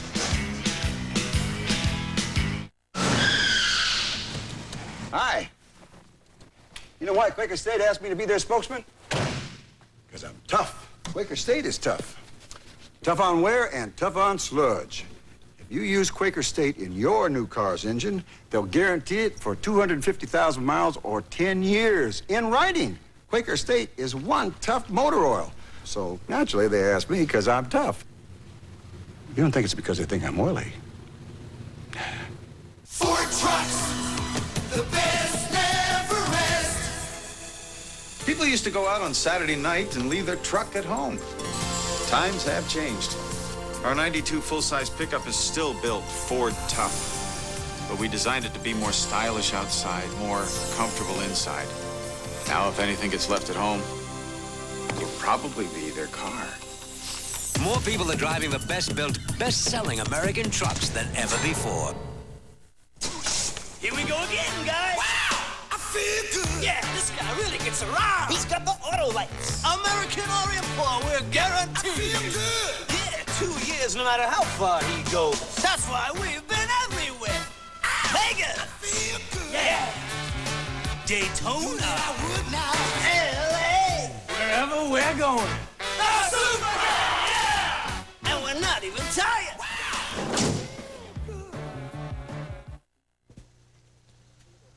Davey Allison celebrating victory here at Talladega, and as we take a look at the quest for the Cup standings, obviously with the win, Davey Allison will remain in front, but look at this. Bill Elliott moves all the way to second position now in points. Harry Gant third, followed by Alan Kowicki, and Morgan Shepherd moves into fifth position in the points, so it remains a very, very tight quest for the Cup championship. Earnhardt, Labonte, Bodine, Martin, and Trickle, the second 10 in the points, or second 5, I should say, in the points. Now, as far as the order of rundown here today, Allison, Elliott, Earnhardt, Marlin, and Irvin, 6th position through 10, Kowicki, Jarrett, Martin, Shepherd, and Petty.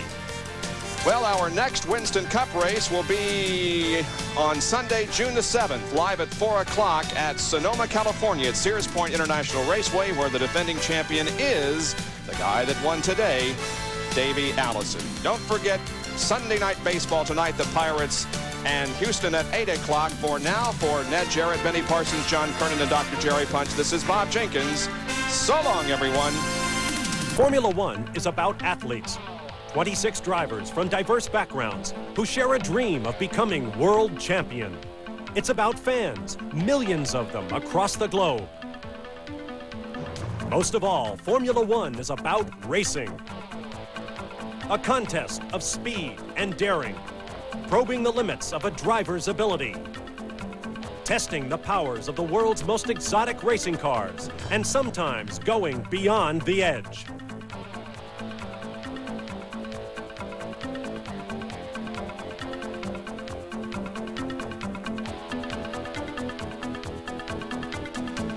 It's a drama played out on the world's most glittering stages. It's about teams performing together. And one driver working alone, perfecting the skill of controlling a car at speed. It's about the quest to be the fastest, the bravest, the best. To win, to claim the glory and the bounty, to live the life of a rock star or a movie idol, to be Formula One World Driving Champion.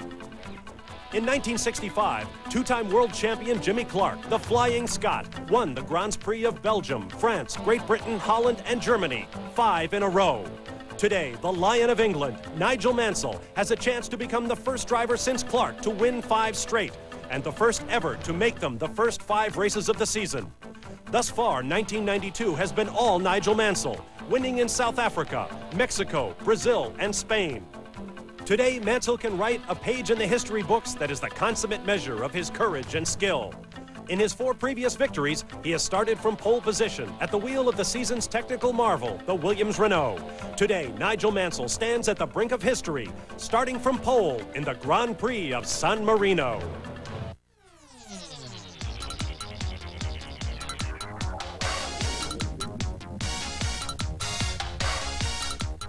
The Formula One season is a 16-race odyssey touching 5 continents in the quest for the World Driving Championship.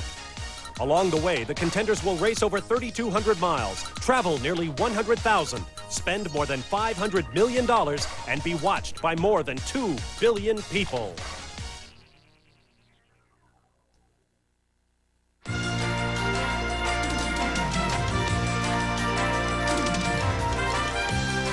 ESPN, the world leader in motorsports coverage, presents Speed World.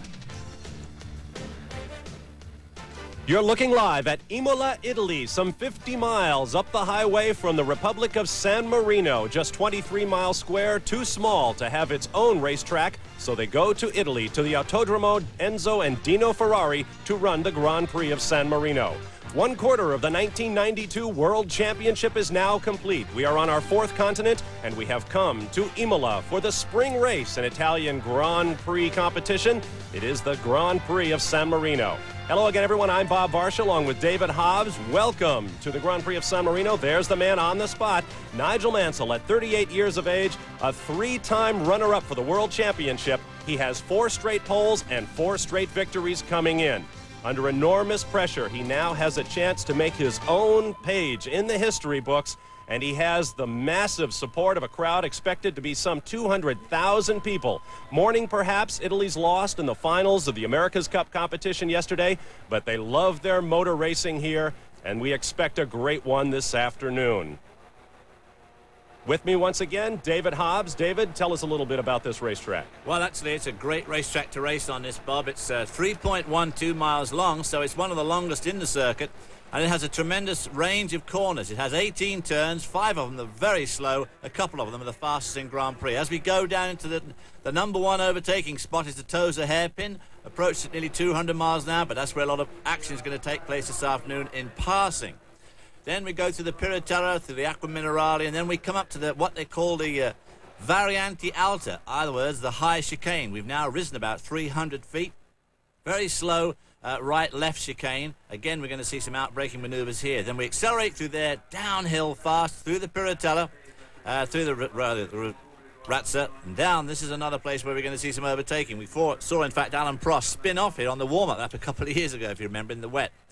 Then there's a couple of very fast left-handers leading into this chicane complex. More overtaking right in front of the stands and all those thousands of fans that you mentioned before. That next corner you see, that very fast left-hander, this is what happened in 1989 when Gerhard Berger, then driving the Ferrari, went off there. His front wing collapsed and the car went straight into the bank, ultimately catching fire. We, of course, in the booth were absolutely spellbound and horrified by this, but Gerhard Berger raced just 2 races later. In fact, he climbed from that wreck, and that itself was a testament to the quality of the course marshaling here at Imola, where Grand Prix racing is everything. Now let's get down to the grid, where Andrew Marriott has a final story before we send the cars on their way. Andrew? All the drivers are changing and choosing, because I understand there's lots of different ideas out there on the grid. There are lots of different ideas. We've essentially got 2 compounds here, a harder C and a soft D. And out there we have both tyres being used today. We see the Williamses on the D compound. Senna has an interesting mix. This is an anti-clockwise circuit. So he has elected to put a C tyre, which is a harder one, on the right-hand side, which will be working harder, and a D on the left-hand side. The others, the Ferraris, his team and Senna's teammate Berger, also have opted for the C compound tyre. Will we see any pit stops, Barry? I think we will see pit stops today, irrespective of the compound. Track temperature is very hot, 46 degrees centigrade. Pretty hot here today. Thank you. Back to you, Bob. All right, thank you, Andrew. Barry Griffin, Public Relations Manager for Goodyear. The cars are on their grid. It is very warm. We'll have all the weather and the starting grid when we return to Imola. The green flag awaits. ESPN Speed World coverage of the Formula One Grand Prix of San Marino from Imola, Italy is brought to you by Acura Automobiles. Experience precision-crafted performance. And by Slick 50. Starting your engine without it is a terrible thing to do.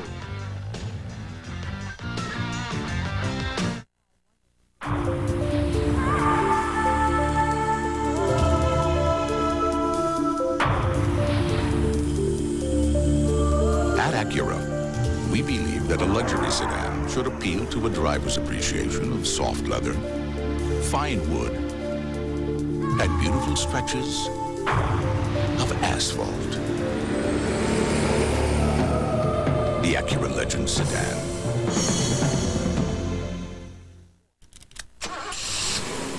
Costly engine wear occurs when you first start your car because even the best motor oils and additives are down in the oil pan. Slick 50 protects your engine at startup. It treats the engine, not the oil. Independent lab tests showed Slick 50 reduced engine wear by 50% for 50,000 miles. Since 1978, over 15 million people worldwide have used Slick 50. Starting your engine without it is a terrible thing to do. Hi, I'm Jimmy Houston from ESPN's Jimmy Houston Outdoors. Every week we show you the beauty of our environment, but let's remember to preserve and protect the only earth that we've got. You can make a world of difference. Looking live at the starting grid in Imola, Italy, site since 1981 of the Grand Prix of San Marino. Now, not all of the cars are on the grid. In the background is the Jordan Yamaha of young Italian Stefano Modena. There he is. There have been problems with the Yamaha engines in this car all weekend, and now Modena, who is having an absolutely abysmal start to the 92 season, will have to start the race from the pit lane after the starting field has passed when the green light flashes. With that, now let's take a look at the starting grid for the Grand Prix of San Marino. On the pole, for the first time ever here at Imola, Nigel Mansell, fastest in the morning warm-up. He cut what he called the perfect lap, 137.755 miles per hour in qualifying. Next to him, his teammate, Riccardo Patrese of Italy, the 1990 winner here at Imola, once again in the second Williams Renault, fifth fastest in the morning warm-up.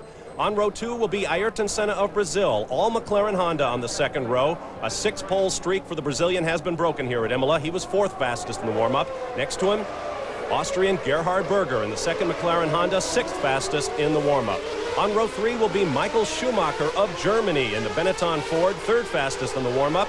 Next to him will be Great Britain's Martin Brundle in the second Benetton Ford. He's had terrible luck this year. He was seventh in the morning warm-up. On row 4 will be Jean Alesi of France in the Ferrari, eighth in the warm-up and the absolute unbridled darling of this crowd. Next to him will be Italian Ivan Capelli in the second Ferraris, team by team through the first 4 rows. Further back in the field, row 5 will be Michele Alboreto in the footwork next to Terry Boutsen of Belgium in the Ligier Renault. On row 6 will be Aguri Suzuki of Japan and Carl Wendlinger of Austria. On row 7, Eric Comas of France and Andrea De Cesaris of Italy. All Dallara Ferraris on row 8, Pierluigi Martini of Italy and Finn J.J. Leto. Row 9, Ukio Katayama of Japan in the Venturi with Lamborghini V12 power next to the Jordan Yamaha of Maurizio Guglielmin of Brazil. Row 10 will be Bertrand Gachot of France next to Frenchman Olivier Griard in a Tyrrell. Row 11, Gianni Morbidelli of Italy in the new Minardi next to the Fond Metal of Gabriele Tarquini of Italy. Row 12, Stefano Modena of Italy. I take that back. Modena will start from the pit lane. Paul Belmondo will be on row 12 by himself. On row 13, Christian Fittipaldi of Brazil in the Minardi Lamborghini. And in 13th, on the 13th row, that is, in the 26th and final starting spot, Johnny Herbert of Great Britain in the brand new Lotus Ford. 10th in the morning warm-up. The cars are out there warming up on the racetrack, bringing tires and engines up to temperature. Andrew has more on qualifying. Oh yes, Bob, as you see behind me, empty Mika Häkkinen's car. The Finn with the old Lotus failed to make the cut. He desperately needs the new 107. Andrea Chiesa, the Swiss Italian, he crashed out in Saturday's qualifying. He didn't make it. And the underfunded Brabham team, neither car got in again, but this time Damon Hill was a little quicker than Eric van der Poel. And in pre-qualifying, the two Andrea motors were eliminated. That transporter was heading out of Imola on Friday lunchtime. Back to you, Bob. All right, thank you, Andrew. There is Nigel Mansell, as Riccardo Patrese actually bringing the field around behind Nigel Mansell. The race analysis, very warm, 85 degrees. The track temperature about 120.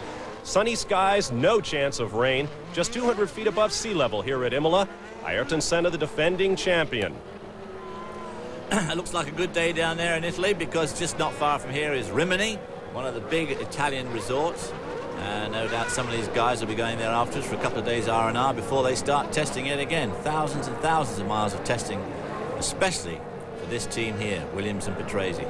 Nigel Mansell leads the Drivers' Championship by 40 points to 18 over his teammate Riccardo Patrese as you see the cars coming to the grid. But that in itself does not mean that Nigel has the championship in the bag, and we'll be talking about that as the day goes on. Now we are awaiting the field to come under starters' orders. Stefano Modena in the Jordan will start from the pit lane. There's the green flag. We will see a red light, then a green. We'll be on our way. Mansell on the right, Patrese on the left. One of the most exciting moments in sports as they bring these engines up to 13,000 RPM. We have a yellow flag at the back of the grid. Someone has evidently lost the engine. And now we have a driver on the right. We have drivers waving their arms. Great danger of overheating sitting on this hot, hot track. You see members of the McLaren team stepping onto the racetrack. So we have a 5-minute board to the left of your screen. It looks like we're going to have a hold on this start. Better have a hold on this start with those mechanics walking all over the grid. All right, let's take a look at points coming in. There you see Nigel Mansell with a 40 points to 18 lead over Ricardo Patrese, but the man everyone is thinking about is down there in 6th place. Ayrton Senna, just 4 points. Ironic, David, how just a year ago it was Ayrton Senna 40 to 6 for Nigel Mansell, and yet Nigel was competitive for the championship all the way to the end of the season. Absolutely. Ayrton Senna, of course, can bring that point score of his up tremendously, but the Williams have been so unbelievably reliable this year that to catch up that 40 points is going to be very, very hard for him to do, because even if the Williams came second in all the rest of the races, or even third or fourth, it's going to be hard for him to make that gap up. But racing being what it is, all sorts of things can go wrong between now and Australia in November. And this could be a tremendous battle yet between these two guys. But Michael Schumacher, don't forget him lying there. 1 point out of 3rd spot in that Benetton. Unbelievably reliable. A great battle for 2nd place behind Nigel Mansell. 12 scorers thus far in 1992 for 8 different teams. It's not all been Nigel, to be precise. There is a clock tower in the city square of San Marino, just 23 miles square. The world's smallest republic, smaller than many cities in the United States, and one of the newest members of the United Nations. It's a weekend of celebration for lots of reasons in San Marino. We'll be back. We got it, we got it, we got it, we got it, you got it, you got it, you got it, you got it, we got it, we got it. If you've got to have it, there's no better time to get it. We got it, we got it, we got it, you got it, you got it, you got it. The Suzuki We've Got It flexible financing. Come and get it. If only your tires could talk. It's so tiring. He babies the car, then abuses me with messy vinyl cleaner. Hey, I'm rubber. No-touch tire care. Ooh, nice foam. No-touch tire care. The first product to clean, shine, and protect tires in one easy step. No scrubbing, no dirty rags, no mess. Yeah, clean and shiny. Oh, no. Bad doggy. Go away. Treat your tires right with no-touch tire care. Last year, Mario Andretti added something new to his car. It wasn't better ground effects or more valves per cylinder. It was the same Haviland Formula 3 motor oil you can buy straight off the shelf to add more life to your car with complete protection against heat stress, starting friction, and engine dirt. Now, we're not saying it was Haviland Formula 3 that gave Mario the energy to race to his 27th spectacular IndyCar season, but we're not saying it wasn't. He breaks a tackle into 5, slides into 2nd, rounds the backstretch, dribbles between the legs, shreds the mogul, catches air, skates past center right, serves an ace, connects. The Suzuki Dual Sport 350S, the ultimate cross trainer. And what a ride! Back live, watching the starting grid at the Grand Prix of San Marino. Bob Barsha, David Hobbs, and Andrew Marriott with you. We have had an aborted start. Andrew is down on the grid. He has found out what's going on. Andrew, tell us about it.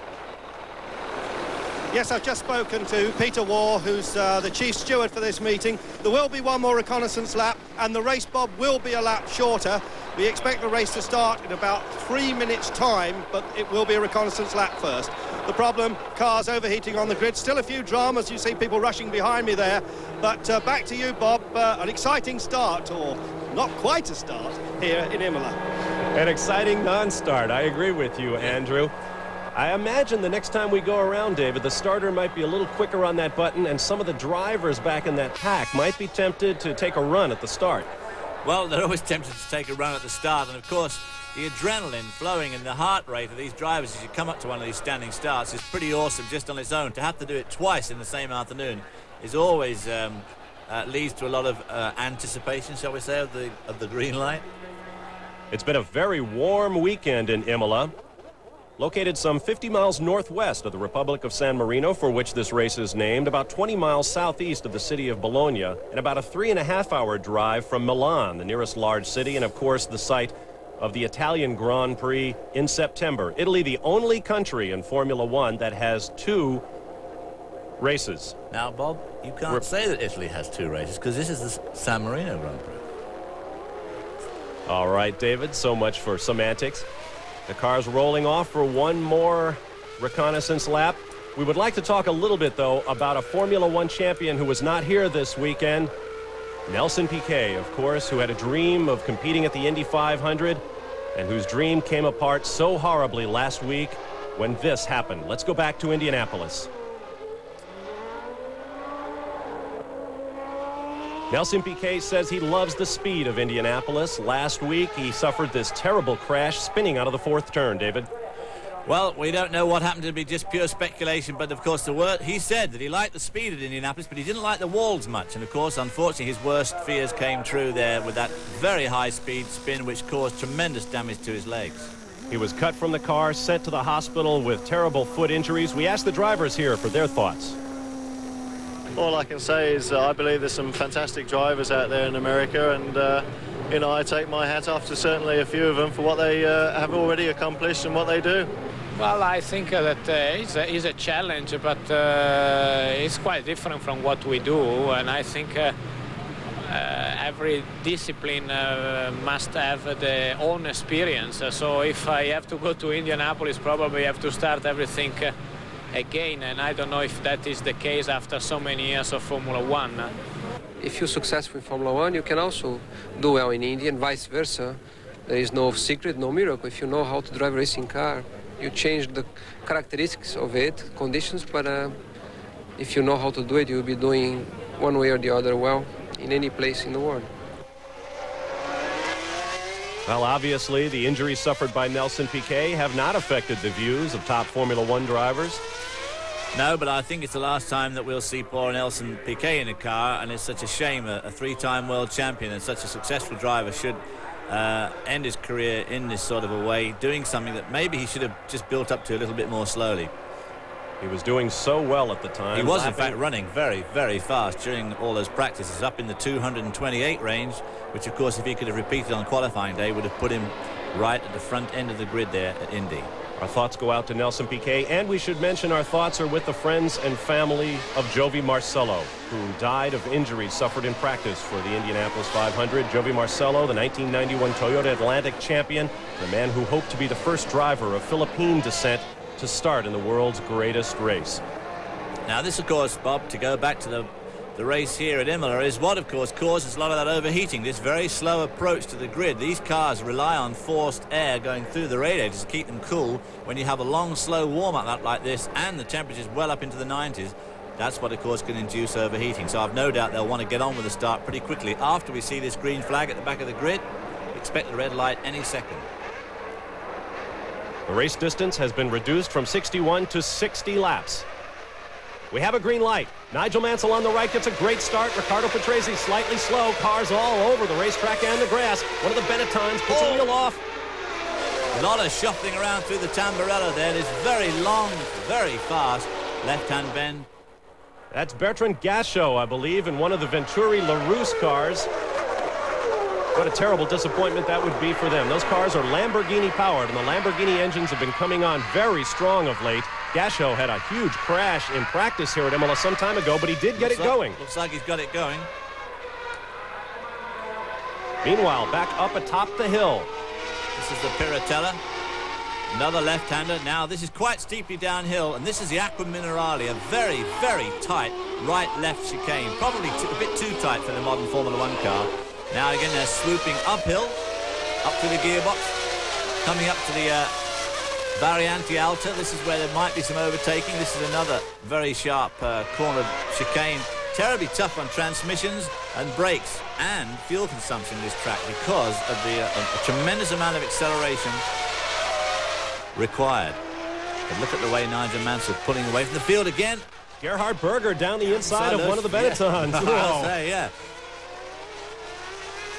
Mansell pulls away. Patrese, look at the gap already over Ayrton Senna in that red and white car, followed by Berger. Then it looked like Martin Brundle and Michael Schumacher. And behind them, the Ferraris. We expect to see a lot of the Ferraris today. Although Ferrari's team leader, Claudio Lombardi, came out this weekend and said, Dear fans, do not expect much from us. We're trying to get the team reorganized. We don't think we stand a great chance of winning this race, particularly in view of what these two men have accomplished this year. Nigel Mansell flying through that corner. Alesi's been complaining about his Ferrari being down on speed all through the year, and this morning in the warm-up, they were over 6 miles an hour slower down the straight here at Imola. So obviously Ferrari have to do a lot with either engine power or aerodynamics or both, which of course everybody has to do compared to the two Williams cars. We are running in lockstep.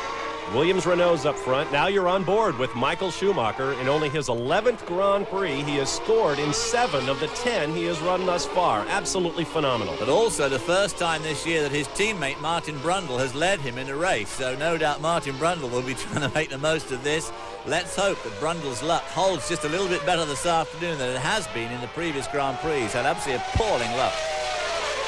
Just what he doesn't need when his teammate is really pretty clearly just a bit faster than he is, and he needs luck on his side, certainly not working against him. This is the Rivazza, that downhill left-hander. There's a couple of very... Oh, crikey, there's number 12. That must be Johnny Herbert. That's the new Lotus 107 in already. Looks like brake trouble. They're doing something to the... No, it's the top link they're fiddling with there. Keep in mind, this car has one of the new reactive suspensions, the de rigueur technology in Formula One, and it looks as though they may be working on that, David. If not the brakes, they may have a problem with that trick new suspension, and that would be a shame. They're doing something to the suspension. Of course, Peter Wright, who's one of the chief engineers at Lotus, was a very, very early exponent of active ride, and of course Lotus had active ride back in '83. Developed by Peter Wright, who'd done a tremendous amount of work with General Motors. There's old Schumacher, desperate to get past his teammate Martin Brundle, who probably is, doesn't look like it, but he probably is actually holding him up just a little bit. And Schumacher, of course, wants to get it the two McLarens in front of him. Martin Brundle, one of the most easygoing men in Formula One. He's to the right of your screen there, just gone out of your picture. But he is desperate to get a finish, particularly to get a finish, as you mentioned, David, ahead of his teammate. And he can be a hard man to get around. You could say that. Just a trifle difficult to overtake his arm, Martin. Very innocent about it. Well, I didn't block him. I know, I was just using a bit of road, that's all, you know. You can see this is a beautiful racetrack. It's actually almost like a road course, over 3 miles around, running through the parkland and the farmland surrounding Imola. A gorgeous place. Within the confines of this racetrack, there are several farms, as I mentioned, a church, a zoo. It is very much a part of the countryside, but it is a purpose-built racetrack, and it's one of the best in the world. Now, where they're coming up to now, these chicanes, it used to be just a straight run through here. This one wasn't there, and you went straight down to the left there and straight on up to the start-finish line. Obviously, for modern Formula One cars, they had to put some of these speed reducers in. Let's listen now. One of the longest straights in Formula One. Not quite straight, but high RPM for as long as you dare. Listen.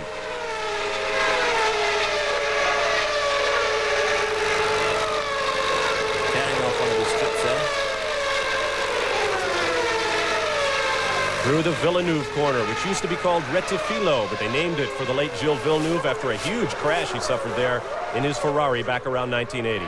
McLarens disappear over the top of the hill, followed by the pair of Benettons in lockstep, Martin Brundle and this man, Michael Schumacher, just 23 years old, started on the front row 2 weeks ago at the Grand Prix of Spain, the first German to start on the front row of a Formula One race since long, lanky Hans Stuck back in 1977. The action continues. You're watching live the Grand Prix of San Marino here on ESPN. We'll take a quick time out and be back. There's a look at some of the huge crowd that may reach 250,000 fans here at Imola. Stay with us. 3 laps complete of 60. Being a fan is tough when your team isn't the home team, especially when I try to find coverage of my favorite team in the local paper. I'm lucky if there's even a box score. Well, if you're like me, you'll be happy to know there's one publication that'll make you feel right at home. The Sporting News. You'll love the Sporting News no matter what team you love, even if it is the home team. And now you can get the Sporting News delivered at a special TV price. Just call this number now. You'll get opinions and analysis, strategies, transactions, trade rumors, and the lowdown on the minors. Plus football, basketball, and hockey all year long. Call now to take advantage of this special TV offer on the Sporting News. Not only get a terrific price, you'll also get the durable Sporting News sports bag. So call now for the Sporting News, the publication that treats every team like the home team. Call now for the sporting news and get the sports bag free. That's 1-800-426-8500. Call now. Lime Rockers, it's time to start rocking. The high speeds and twisting turns at the Lime Rock Grand Prix will get you shaken. Memorial Day, live on ESPN.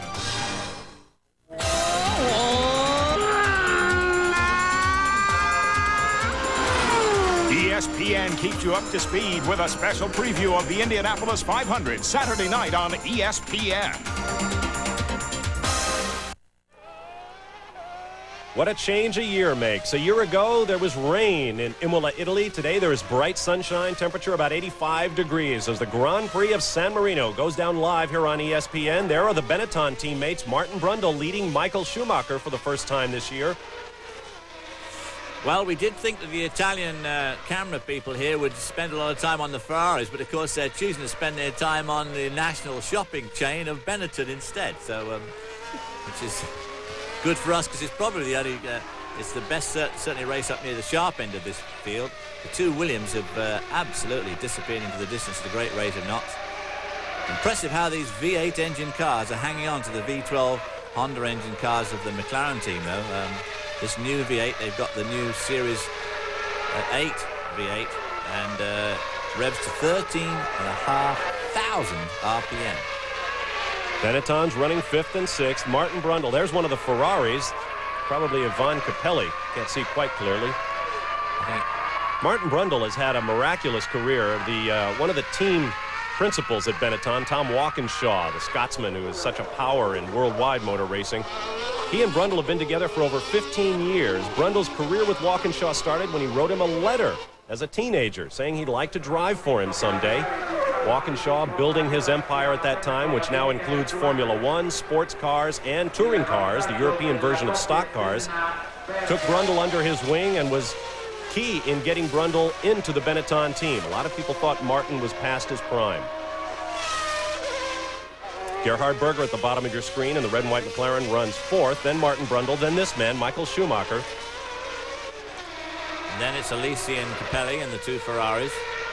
So the grid, it started off with all the teams, team by team on the grid, and here we are in the race. Still got exactly the same format. We've got the two Williams out the front, the two McLarens lying in 3rd and 4th, the two Benettons and the two Ferraris.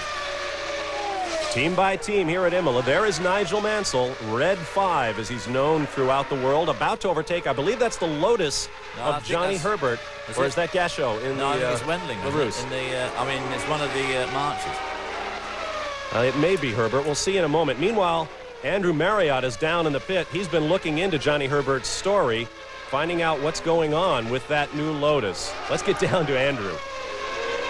Yes, well, what happened is that Johnny Herbert touched Carl Wendlinger's car. That bent one of the steering arms, and just to show how hot it is here in the melee, one of the mechanics actually fainted, and he's just been taken off to the hospital for a check. But we obviously had a problem with Johnny Herbert. A shame for that new 107 because it looked so good in morning warm-up. Back to you, Bob. Thank you, Andrew. Evidently not a fault of the race car as you watch a replay there on the Italian television network providing our pictures today. Nigel Mansell has gotten around the new Lotus. That is, in fact, Johnny Herbert. Yeah. Lotus brought the technology of active suspension, a computer-controlled system designed to keep the car at its optimum ride height. There is Jean Alesi in the Ferrari.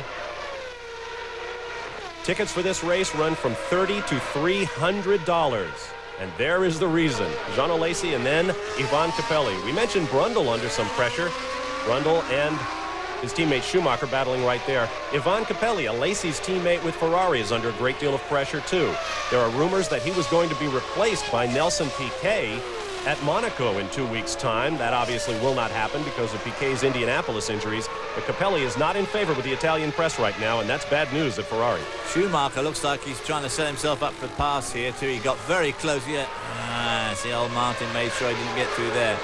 Certainly Schumacher seems heavier on the brakes going into Tosa. One of those things in Formula One cars with carbon fiber brakes and pads, you have to be just a little bit careful how you use your brakes at this early stage of the race when the car's at its heaviest. We saw Nigel Mansell do this a couple of times last year, out-braking Senna in a number of places, but eventually the brakes tend to go away, so you have to be very careful. If you use them too hard too soon, you've kind of shot your bolt for later on in the race when you really need them. Just ahead of Schumacher, you can see that digital readout, or you could see that digital readout on the dashboard, right up in the driver's line of sight. From above, Brundle and Schumacher.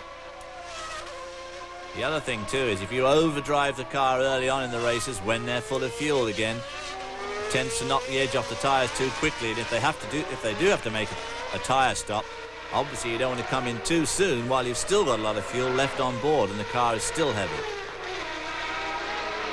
Down through the chicane, one of two chicanes on this racetrack. That was the Variante Bassa, or the low chicane. The Variante Alta is at the top of the hill, obviously, the high chicane. Through Tamburello. Incredibly fast corner right here. I'll tell you what, Martin Brundle's car seems to have just a fraction of an edge at top speed, because when you think that Schumacher is obviously gaining from the effect of the draft of Martin, he doesn't seem to be any quicker down that straight. Going to go down the inside? No, he's going to get his front wheel knocked off is what he's going to get if he's not damn careful. Ooh. But he seems to be just a tad slower than Martin on that long, far stretch. Maybe carrying a bit more wing. See down the inside again. Martin just takes his line, quite rightly so.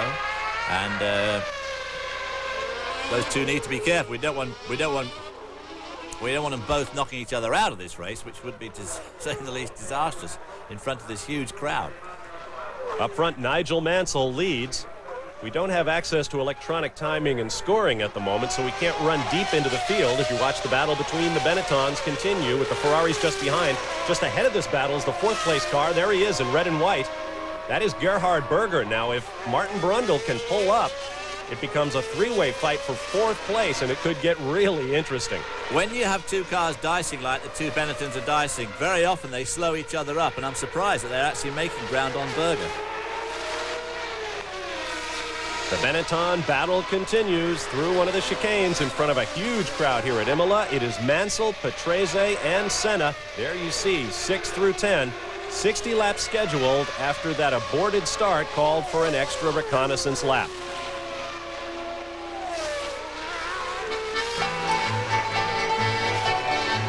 Another look at San Marino, where the population of some 23,000 is rejoicing in the fact that they've been welcomed into the community of nations in New York. The United Nations, the world's smallest republic, is a part of it. I don't need some fancy cologne to tell me I'm a man. I use Skin Bracer. It smells great, but it also cools and tones my skin. Confidence is very sexy, don't you think?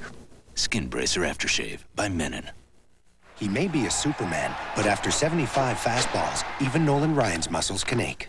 After the game, it's Advil, and those aches are long gone. Today, it isn't aspirin or Tylenol acetaminophen. It's Advil. Advil, advanced medicine for pain. Hello, I'm here in the Advertising Hall of Fame to find the perfect adjective to describe Schweppes Raspberry Ginger Ale. It's pink with the tart taste of raspberries and the kick of ginger ale.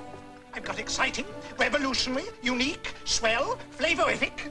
Very nice indeed. That's it. Schweppes Raspberry Ginger Ale is very nice indeed. Your bill. Thank you. Now, do you have an adjective to describe highway robbery? Schweppes Raspberry Ginger Ale. Schweppefessence in pink. Behold the passion and pageantry of the noble warrior within. Armed with a Snapper recycling mulcher mower with its 2x2 split-level blade. 2 blades for the way up, 2 blades for the way down. Their Ninja 2x2 blade cuts every blade of grass who knows how many times. It's also handy that I don't have to take the time to beg. Looks like I did. Snapper. Anything less just won't mulch it. Now pay nothing down and no payments until October. Back live at the Grand Prix of San Marino, the battle continues for fourth place. Gerhard Berger in the red and white McLaren. Michael Schumacher put a wheel off as he tries to run down his teammate, Martin Brundle. He's trying hard now because he's desperate to get around Brundle, because he can see that with them racing like they are actually getting in each other's way slightly. He knows that if he could get round Brundle, I'm sure he feels he could set off in hot pursuit of both those McLarens, which aren't very far in front. Berger especially is right there. With that V12 Honda power, Berger pulls a little way a ways on the straightaways, but they close right up under braking. with those V8 Fords. These are new Ford engines in this car with an electronic management system that has been upgraded for this race. Instead of making a mere 1.5 million engine observations and adjustments per second, it makes 1.7 million, if you can believe that. Absolutely incredible. Meanwhile, these three guys are duking it out here, and right behind them, old John Alesi is creeping up.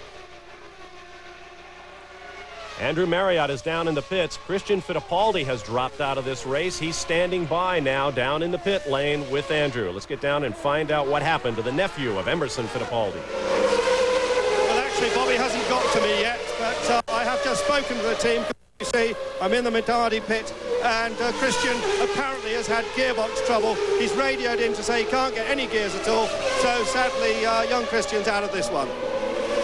Beg your pardon, Andrew. That was the new Minardi, by the way, a new called the M192 with a 6-speed semi-automatic gearbox designed by Fittipaldi's teammate, his father, Johnny Morbidelli's father. And there is Johnny Herbert, one of the great hopes of British Grand Prix racing. The new Lotus 107 is not making an auspicious debut, I'm afraid. Well, of course, the trouble is, you need a little bit of luck when you've got a new car and a new team, and you want things to go your way. If you just nudge another driver during the melee in those first couple of laps, and it breaks the car, that's the last thing you want to happen, of course. But there it is. That's racing, as they say. As the battle for fourth place between Berger and Red and White. Really catching up with Berger now. They've really got Berger's measure. Oops, and there is Ivan Capelli walking back. One of the Ferraris is out. There is the car off in a sand trap. Looks like he spun off then in that case. I can't imagine putting it there voluntarily. What a shame. Ivan Capelli cannot buy a break this year. You'll recall at the Grand Prix of Mexico where he bumped with Carl Wendlinger and hit the wall at the green light. He has not been on pace with his teammate John Alesi. Very few drivers in Grand Prix racing are. But at Ferrari, if you are not in, you are way out. And that is Ivan Capelli's situation right now. Schumacher closing up on teammate Brundle down in Tosa. He may try the inside again, but no. I tell you, if those two don't whip a couple of wheels off there, it's going to be a miracle. Look at them, right up with Gerhard Berger. So there we see, looks like that's down at the Acqua Minerale. That's that very tight downhill right-left chicane. Left the braking just a little bit late, or perhaps suffered some mechanical difficulty. There is the new troublesome Ferrari F92A, a car whose design began in the minds of American engineer Steve Nichols. But Nichols has now moved on to what may be a new team in Formula One next year, led by Swiss Peter Sauber. Right. The Variante Alta down the hill here now. Very fast downhill swoop. And we're going to see some desperate attempts at overtaking here, because now, with Berger getting right in front of Brundle, he is now going to be holding Brundle up, letting Brundle fall back even more into the clutches of his teammate, Michael Schumacher. All of this, of course, is playing right into the hands of John Alesi in the Ferrari. And, of course, that'll be a tremendous fillip to this crowd if Alesi can start mixing it with those three cars in front of him. This is a good race for, really, what's the third spot. We expect very high attrition here today. We mentioned it's about 120 degrees on the track.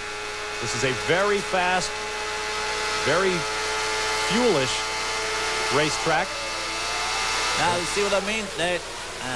They're right behind. That's Gerhard. Who's getting in front of them there? That's Berger. Brundle there got held up badly by Gerhard Berger. Berger must be having trouble with his brakes. Michael Schumacher, what a career he's had thus far. 4 points in 1991, 17 points in just 10 Grand Prix starts. There's the Ferrari hanging up in the trees there as we came down there. I'll tell you, Brundle's very quick at the beginning of this uphill swoop. Very quick out of that chicane there. Makes a great start, which surges him up that hill. Battle continues for fourth place. Meanwhile, down in the pits, Andrew Marriott has caught up with young Johnny Herbert, who's had a pretty miraculous Grand Prix career of his own. Johnny, what happened there?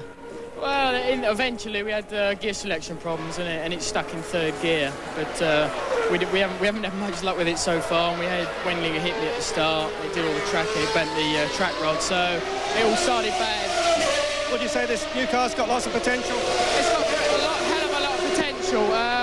We've done a lot lot of work, or I'd say I've done a lot of work. We did a little bit of work this morning, and we've made the car half decent, and I think the times we're doing in the way the thing is handled, I think we've done really well there, and there feels a hell of a lot more to come from it. So it's good that we've got this feeling of a lot to come, more than, well, if we go quicker, but we have to sort it out. So I'm very, very impressed. Thank you, Johnny. Back to you, Bob. Thank you, Andrew. The distinctive Essex accent of Johnny Herbert, who looks forward to a long career in Grand Prix racing. Right now, Nigel Mansell looking good for that 5th straight win. He leads Patrese, Senna, Berger, and Brundle. We'll be back. At age 74, I'm the oldest Ironman triathlete. Jim Ward has a hobby. It's called staying young. It's a workout. That's why he uses Armor All protectant on his dash, seats, and especially his tires. Rubber can age and crack, but Armor All penetrates to keep his tires looking like new. Jim says his tires never seem to get old. People say the same thing about Jim. I like a good-looking car. It makes me feel good. There is a fountain of youth, and we own the patent. Armor All. I gotta run.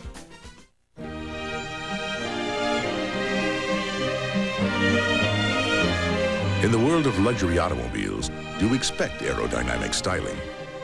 A beautifully crafted, leather-trimmed interior, the uncompromising safety of driver's and passenger side airbags, and the superior performance of a 24-valve engine. You just don't expect it to be so affordable. The Acura Luxury Lease Program. It's more than a lease. It's a legend. Face to face for the first time. Started. And the last. We have no weapons of any kind. Don't look back, dude! Run as fast as you can! Sigourney Weaver. Has to die. Alien 3. Rated R. Now playing at theaters everywhere. From high above, the Autodromo de Enzo e Dino Ferrari, the racetrack named for the late Enzo Ferrari and his son Dino, who died back in 1956. Enzo himself died in the mid-1980s, and the track is named for them both. They love their racing here, and this is an absolutely magnificent racetrack. Nigel Mansell leads Riccardo Patrese. This is the battle for 4th place. Now we're back on oh, that's one of the Dallaras with Ferrari engines. The Dallara team running in lockstep. Pierluigi Martini and J.J. Leto with the latest spec Ferrari engines. There are 9 Italians in Formula One, most of them in the field today. We asked a few of them how they feel about racing here at Imola at the Ferrari track. Here's what they told us. It's special for us because there is a lot of people watching first for Ferrari and then for the Italian drivers. So we feel comfortable because the people is very kind with us, and there is a lot of interest here for Formula One. So it's nice to drive here. It's very special. I am very happy to race in Italy, near my home, and it's very important for me the support of a lot of fans. And it's very, the ambience is very hot. I started driving here. I think I like very much to race here in Imola, and of course it can be an advantage. Obviously it's your home Grand Prix, and you need to be as quick as you can because you have the most supporter area in the most of the supporter I have area are Italian, so it's a bit more pressure if you want. Andre De Cesaris in his 170th Grand Prix without a victory, looking forward to his 33rd birthday coming up in a week's time. There's Michele Alboreto going out of your picture. These are the Dallara Ferraris from the team with the longest name in Formula One. Scuderia Italia Brixia Motorsport Dallara. And right in front of well, they've gone back to the race now for 3rd spot, but Michele Alboreto having a heck of a race here in front of his Italian crowd, leading the 2 Ferrari engine cars for the first time. But meanwhile, the Ford engine cars of Benetton really giving Gerhard Berger a hard time. They had caught right up to him. He seems to pull away just a little bit again now. Maybe some traffic got there that we weren't aware of. Senna just a few yards in front of him. On board now with Jean Alesi, the camera mounted on the left side of the cockpit rather than the right as we are used to, through Villeneuve down to Tosa. Running in 7th place in the racetrack right now. Ferrari in the midst of their 2nd longest losing streak ever. They are the only team to run in every year of the World Championship. They are now working on their 23rd race without a victory. Their longest non-winning streak was 37 races from Germany in 1985 to Japan in 1987. And the man who won that German Grand Prix back in 1985 is Michele Alboreto. The 12-cylinder Ferrari. Well, that's not the 12-cylinder Ferrari. That's the 8-cylinder Benetton that we're hearing as it happens. But that's just one of the quirks of TV, as you well know, Bob. I didn't say we were listening to the 12-cylinder Ferrari, David. There's Riccardo Patrese, the 1990 winner of this race, born in nearby Padua, Italy. He is leading, having lapped one of the Jordan cars in the background, through Tamburello. Riccardo had a heavy crash here in pre-race testing last Friday, a week ago. A big crash into the wall. Went off to have his back x-rayed, but he came back to the track, said he was all right, and he would race again. That's one of the footwork cars in front of him that he's about to lap. I don't think it's Alboreto. I think that's Suzuki.